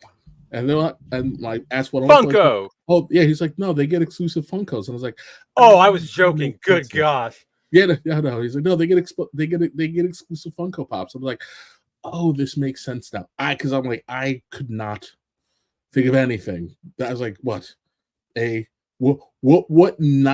themed small T-shirt could you be standing in line for? Right, Kevin. What wouldn't you be standing in line at Hot Topic for? I'm kind of with Nolan on this one. It's the best store ever. Yeah. I get everything there. Shirts. it was awesome when it was a goth store back in the early 2000s. There's just nothing in Hot Topic I can pretend would ever fit me. No. Okay, No. fair. That is true. No, nobody lifts who goes into Hot Topic. If you've picked up a weight one time in your life, you're banned. Yeah. I got dragged into a Hot Topic with a girl one time, and the funniest thing I ever saw was a very professional, very put together regional manager type lady wearing like a fuzzy pink cowboy hat because they're required to wear something weird. Oh, wow. Just went. Oh, that's amazing. She's like sitting there doing a checklist with the manager about the stock room and all, and I'm just like, lady, I think I feel you. All right, let's get into this one about Rio Vidal and teens' true names in Agatha All Along leak via Funko Pops. There's a girl, Aubrey Plaza. And of course, this is by our least favorite Paul Tassi over at Forbes. He's just a shill. He goes, well, this whole post is going to be one big spoiler, and I'm not wild about the fact that I saw it myself, but if you cannot wait to see and you want to know who two of Agatha All Along's mysterious characters really are, of all places, Funko Pop appears to have leaked that. Spoilers follow. Teen's identity is a secret thanks to a glamour that won't let him tell anyone who he really is. The show is hard pushing the idea that he's Agatha's son, Nicholas Scratch, who she traded as a baby for the Darkhold. But the other option has always been that he's an older version of Billy Maximoff, Wanda's son, with the idea that he may try to resurrect her at the end of the Witch's Road. He either had to be one or the other, and the Funko Pop scene in the back of a box of non-secret Funko Pop before the image was removed says that he is Wiccan, a.k.a. Billy. So there's your answer to that. Now, we're about to see who Aubrey Plaza is. This one surprised me a little bit. Death. She's Lady Death. This one doesn't surprise me so much as it makes me sort of scratch my head because, like, okay, remember, they changed Thanos' entire motivation from like, I love death to I gotta set, half the resources or whatever. He became a Captain Planet villain. Yeah, pretty much. And then just what are we at? Like, maybe how long has it been since Endgame? Like 8 years? I don't even know at this point. That long? You mean in real time? It's like in 5 real years time. now. It's like 5 years. Okay, so like 5 years passed, and now they go, not only are we going to introduce Death as a character, but we're going to use like universal crush Aubrey Plaza that everybody could more people could get behind than if it was like Rachel Zegler or something. And how do you fumble that? Like you have this entire setup, and I don't know, it just is like, this is Marvel, guys. They don't think 2 steps ahead. They just look at what's coming next. I feel like when God, sorry, Kev, go ahead. I was like, this is my complaint when they decided to force the Eternals on everybody. I'm like, you got rid of the most interesting part of the Eternals. There is no Thanos. Yeah. So what do we even say? Like, same thing with Captain Marvel. I'm like, you got rid of Marvel. You got rid of Thanos' actual main villain. I didn't need Elizabeth Warren in this movie. I wanted Marvel. My thing with her being Lady Death was she doesn't act like Lady Death. Like, Lady Death doesn't really act like anything. She's not a kooky lesbian. She just stands there. It makes one line make more sense when Agatha hits the mic so the other witches can hear her, and she says about her bodies. Yeah, that she was going to collect the bodies. So that makes that. It makes a certain amount of sense. When she says I'm the Earth Witch, like, it makes sense to me that the Earth Witch would be Death, because where does the body go when it's dead? It goes into the earth. But isn't she in love with Deadpool? Yes. Is she? Yeah. I think that that is how it goes. I think when Joss first put Thanos at the end of Avengers, I think that the idea was to actually have a comic book accurate Thanos where he was going to be going after Lady Death, because you remember the line is to court death. Yeah, to challenge them is to court death, and he smiles. So yeah, Aubrey Plaza is playing Death. His little Beau Demayo started dancing. Yeah. Oh yeah, and then here's Wiccan. So we'll probably get him in his costume by the end of it. I hope that would be the only thing I care about, is just to see that costume. Yep. So, but per the omniscience of the Funko Pop, Plaza's character has been revealed to actually be Death, not like the nebulous concept of Death, though if you don't read comics, you might think that. In Marvel, Death, that is what it is. Lady/Mistress Death, talking about? is a literal character with significant storylines, including being the love interest of none other than Thanos. The character first debuted in Captain Marvel comic all the way back in 1973. And by that, by the way, guys, we mean actual Captain Marvel. We mean Marvel, not Carol Danvers. There is additional theory that Plaza's Vidal is more than one famous Marvel character, taking on different forms like Blackheart and others from a long supernatural villain list. But according to this, she's just Death and only Death. If you put Blackheart in this dang series and you turn it away from that awesome, spooky, spiky demon into like a lady, just a lady, not even like a spooky lady, just a lady, I'm going to poop my pants in anger. Like, I cannot stand that idea. That infuriates me. Yeah, same. I can see why, though. Because they had her as like marked as the Blackheart thing, right? It's like, I see where they're... Yeah, I see it, and it conceptually is not a bad idea to have her taking different forms, but it's that specific character where I'm like, if you give that character the Marvel treatment, I'm going to flip my table. Because in the comics and the games and everything else, Blackheart is literally just a tall black figure with red eyes and super spikes like going all over the place. And he's supposed to be like the strongest demon. So if you take that and you just go, oh, it's just a form she changed into, I'm going to lose my mind. Yeah. Because or go ahead. I was just going to complain about Miles Morales. No, I hear there. No, please complain about Miles Morales.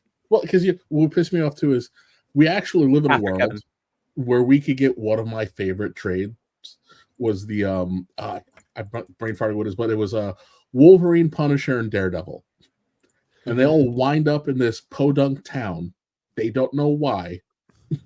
No, I'm sorry. It was Wolverine, Punisher, and Ghost Rider. Sorry, they all wind up in this podunk town, and they don't know why they've been pulled into this podunk town. And then you find out that the hotel they're staying in was some elaborate trap by Blackheart, and it just ends with Ghost Rider curb stomping him all over the desert. If you take this away from me, I already just detest Kevin Feige. I will not be responsible for my actions. I'll super detest Kevin. It'll be fandom jihad. Oh my goodness! I think I'd like to see Bernthal in that. Yeah, I would love to see Bernthal interacting with Hugh Jackman personally. I just want to see Bernthal in everything. I like that guy. They could have a scowl off. I want Hugh Jackman.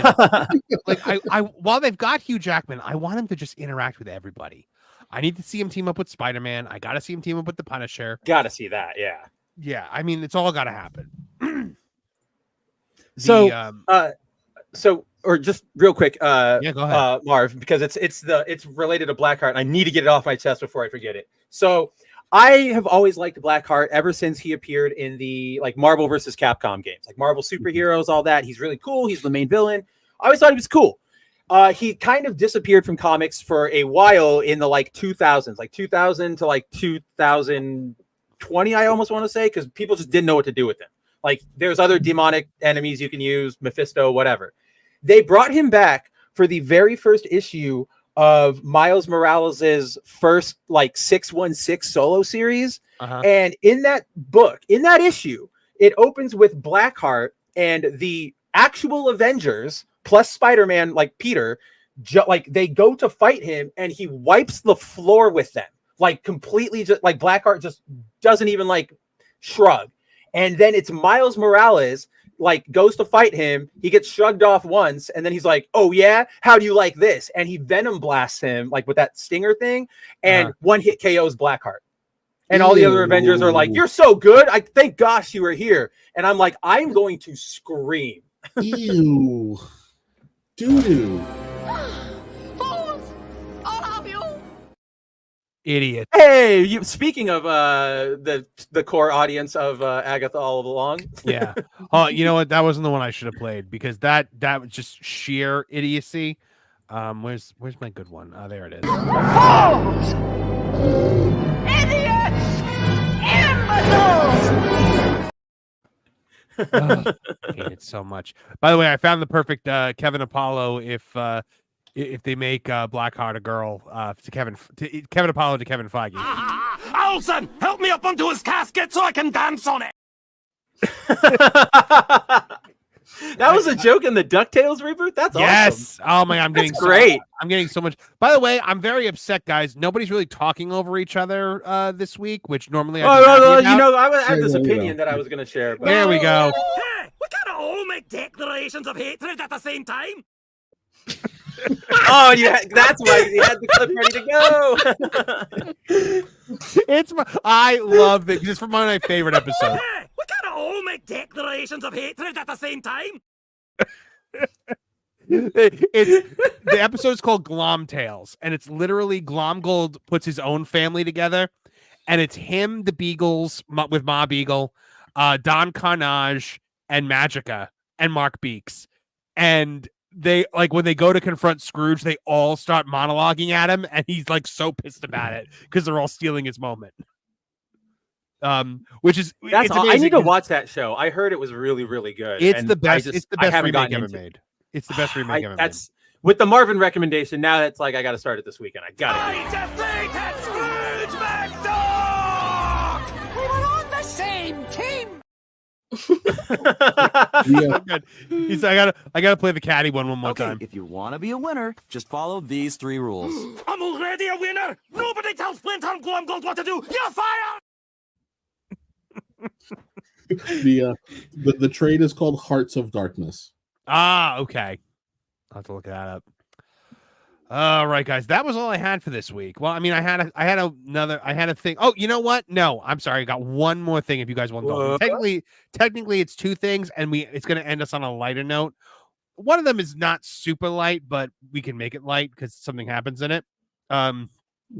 So this is an article that I wrote for That Park Place, and it is it's 2 articles actually, both headlines I never thought I was going to have to write in my professional career, but here we are. Shanghai Disneyland guest attacks Winnie the Pooh. Piglet attempts to confront attacker. Was it Xi Jinping? What? I did. Wait, they can have. Wait, they can have Winnie there. They can. They can have the Winnie the Pooh ban does not affect Shanghai Disneyland apparently. So that's so random. So this is an article by me. So I said China has a tumultuous relationship with Winnie the Pooh, to say the least. Everyone's favorite tubby little cubby all stuffed with fluff has been essentially banned and censored in the People's Republic of China since a series of internet memes comparing Pooh Bear to Chinese President Xi Jinping struck a nerve with the communist leader. The Disney film Christopher Robin, starring Ewan McGregor and Jim Cummings, was banned from the country, and since then it has become something of an ongoing punchline surrounding the Chinese president that was prominently featured in an episode of the Comedy Central show South Park. However, one place in China where guests can spot Pooh Bear is in Shanghai Disneyland. The character is featured in 2 attractions, The Many Adventures of Winnie the Pooh and Honey Pot Spin, and guests can meet Pooh as part of a regular character experience. However, one unruly park guest took things too far when he reached out to strike Winnie the Pooh on the side of the headpiece worn by all of Disney's fur characters. I couldn't really decide on whether I wanted the joke to be he thought it was President Xi and was trying to, stop him, or he's an assassin hired by President Xi to take Pooh Bear out. Both are good. The silly old bear then goes down, collapsing on the ground in front of guests as a cast member shoves the attacker back by the arm. While cast members attended to Pooh Bear, it seems as though Disney character Piglet advanced on the attacker before being restrained by another cast member and pulled back to the spot where Pooh was laying on the ground. So let's watch. Let's watch. Pooh Bear. Here he goes. Boom. And look at Piglet. Oh, no, you didn't. Oh, no. Piglet is like... the ride or die we all need. You know what you need to do? You need to take this footage and you need to take the Cuba Gooding voiceover from Boys in the Hood.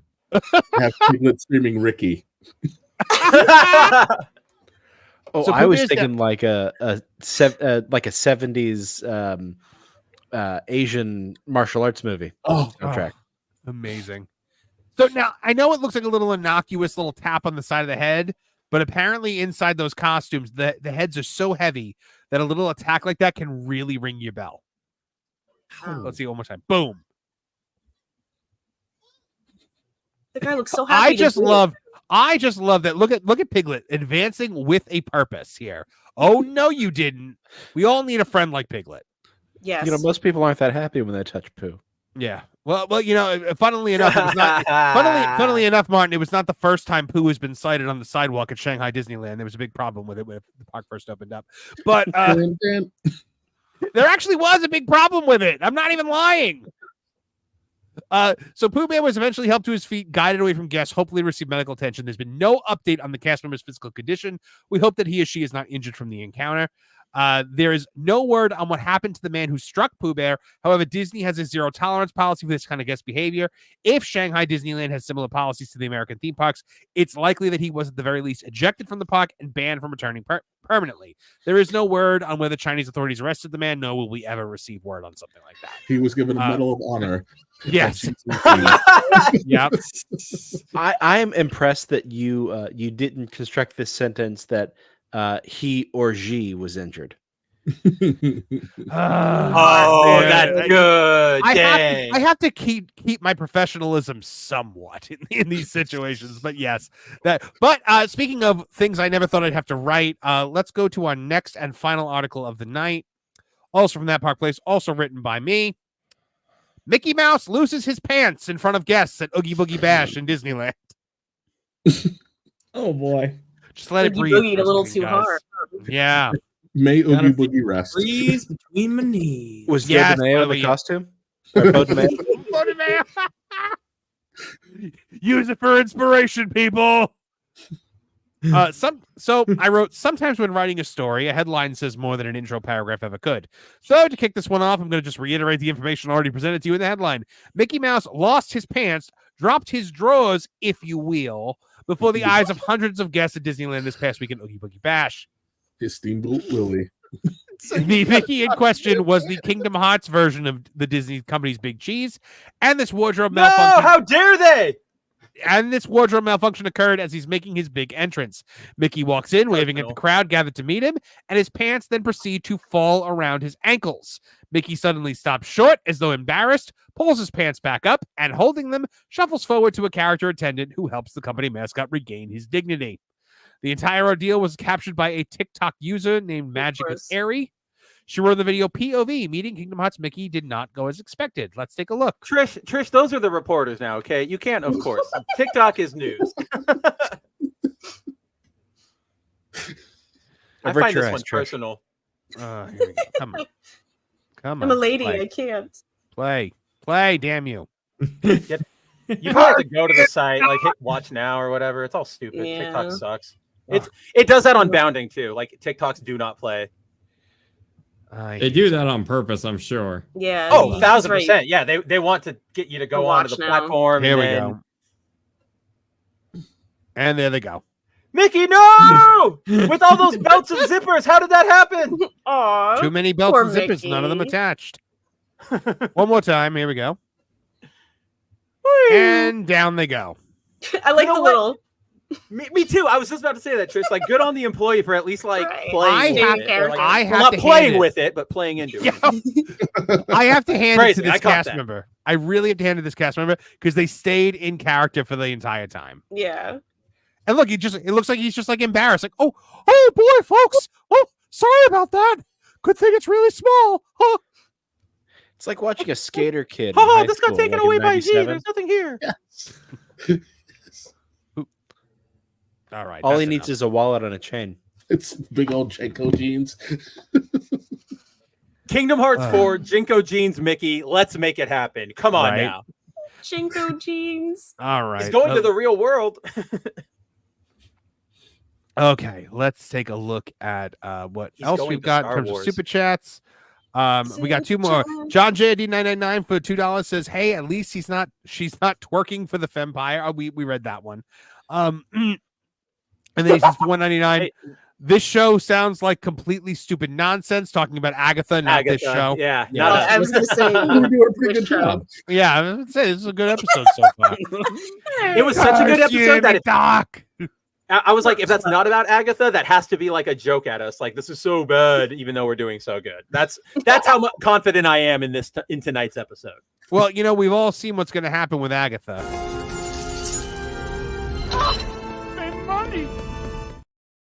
That's the most perfect Disney clip of all time. Not the greatest clip ever. I've been using it so much in my videos lately.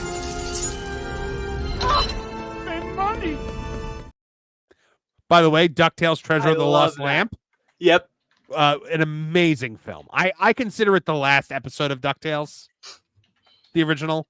Actually, I hadn't thought that before, but now I accept that too. Well, because the genie moves in with them at the end of it, and he's never in the show, so I'm like, okay, this is where it ends. Bubba Clubba. I'm Bubba Clubba. I never knew that I never realized Christopher Lloyd was Murloc until this watch through. A terrifying villain, by the way.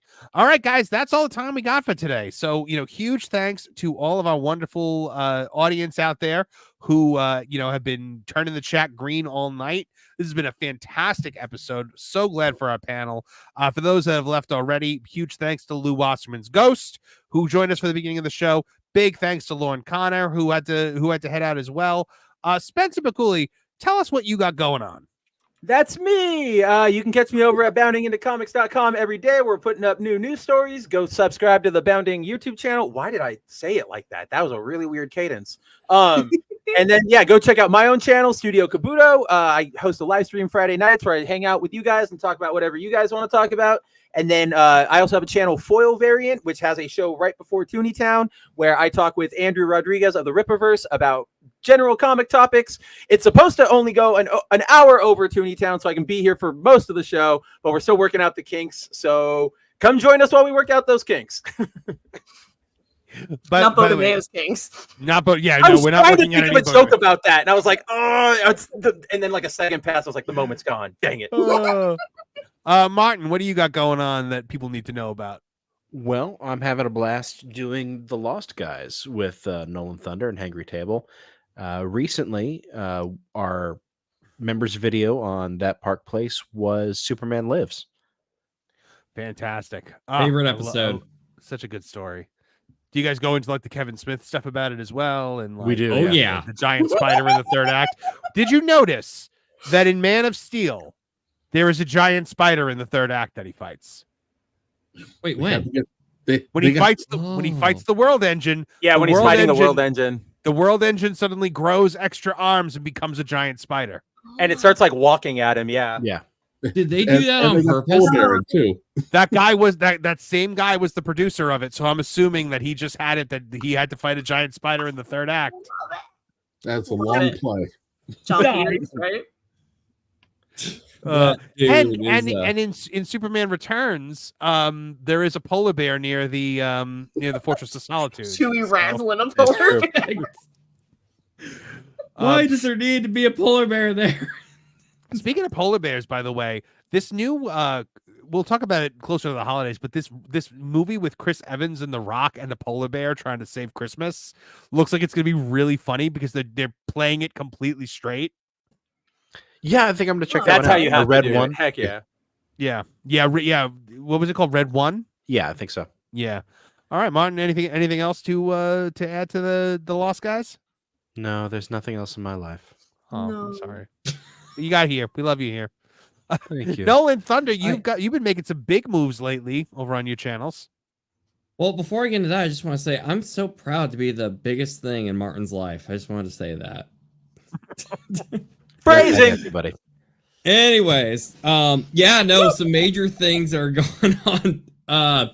been doing a lot of secret recordings. So I guess they're not that secret now. I'm bringing mention to them, but I have been stockpiling some recordings here because there's going to be a big launch of some. There's going to be a big announcement coming in the next few weeks here. So be on the lookout for that. You're going to get content a lot more frequently from me than you did before. And I really hope you guys all like what I have coming because it's a bit different from what you're used to, but it's going to be fun.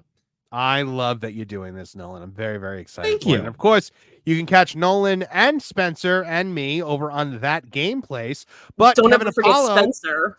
He takes that very seriously. I don't know, Spencer didn't plug it when I gave him his plugs. So I let you have it this once time. again I plugged your show before. that he's on That Game Place.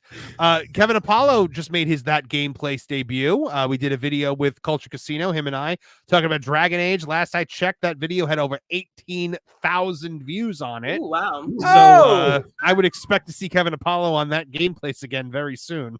Not if I have something to say about it.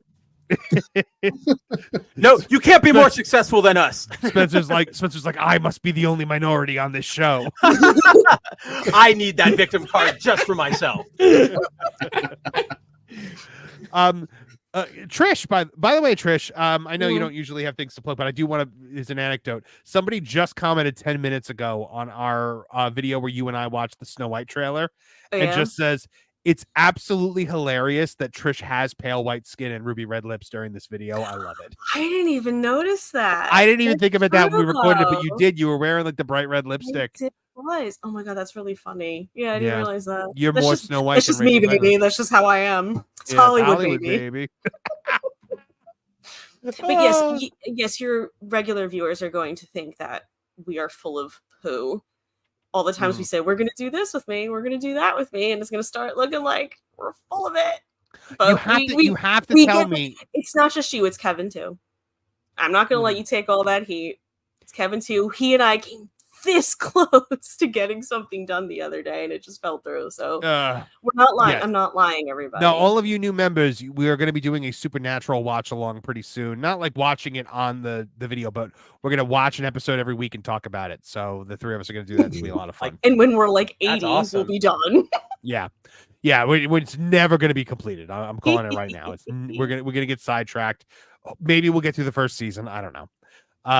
Kevin Apollo, I do know that on next Wednesday night, I believe you'll be joining me over on WDW Pro's channel for the Agatha After Party. I believe that was put into play. Oh yeah. I'm looking forward to it. It sounds awfulsome. It is a fun and terrible time. You get to watch Lauren die a little inside. Culture is always in very rare form because he's just so incensed that the show exists. And Jonas is entirely too kind to every show that we review. Just you know what? This is today is a good day to die moment for me. I will enjoy holding the line while we endure the hordes of just nonsense that is this show. And of course, on Saturday night, we've got over at Tooney Town Wrestling. We'll be going live during WWE's Bad Blood PLE. So join us for that. Watch some wrestling along with us and have a great time. And you got any wrestling shows coming up for those in the New York area? So if you are in the Rockland County, Bergen County area, 10/25 we'll be at the Haverstraw Community Center doing Fight or Fright 2. A Halloween-themed wrestling event. There'll be a costume contest for the kids, and any kids who show up in costume will get a reduced price on their ticket. And then on November 2nd, I almost gave a show I'm not ready to announce yet. But on November 2nd, we'll be at the Palisades Mall for November Rain. I needed a show that I could just borrow a cover to November Rain for, so I could play it during all my promos. That's my wedding day. Oh, November 2nd. I hope there's no rain for real. Yeah, right. I hope there's no November rain. No, we're doing a very, very small thing with just immediate family. Otherwise, Kevin would be there as the best man, probably. Like in a tiny little church on a prairie? Something like that, yeah. All right, guys. If you haven't checked out Tooney Town Wrestling, make sure you do so. For all of our new members, please remember to renew your membership when the gifted period comes up. Otherwise, you lose access to those amazing perks. Members, tomorrow, 2 p.m., join Kevin and I over here on the channel. We will be doing our members-only live stream. It's a much more interactive environment. Kev had to dip out, but we will see him again tomorrow. It is a much more interactive environment, and we are able to kind of like there's no super chatting. It's just we put everything up on the screen, and it's just kind of a free-for-all. It's a much more unplugged and kind of laid-back chat. Everything. Yeah, pretty much every comment goes up on the screen for the most part. We have a pretty wild time over there. It's fun. All right, guys. Well, that does it for this week. Thank you guys so much for joining us. Thank you to everyone who super chatted. Thank you to everyone who chatted, everyone who liked, everyone who subscribed, everyone who watched. Thank you guys from the bottom of my heart as we continue to grow this channel. Love all of you guys, and we will see you next week, same time, same channel. For all of us here at the Tooney Town channels, my name is Marvin the Movie Monster. Say it. Now get out of here. Now, Perry the Platypus, feel the wrath of my thank you-inator. Thank you, you piece of trash. Thank you. Thank you. Thank you. Oh, I suppose you want me to say thank you. Well, you know what? Saying thank you is like jobbing. Thank you! I got a little message. Thank you. Ooh, yeah. Oh, thank you! Oh, thank you! Thank you! Thank you! Thank you! Thank you! Thanks for what? Hi-ho from all of us here at Tooney Town. Thank you. And viewers like you. Thank you.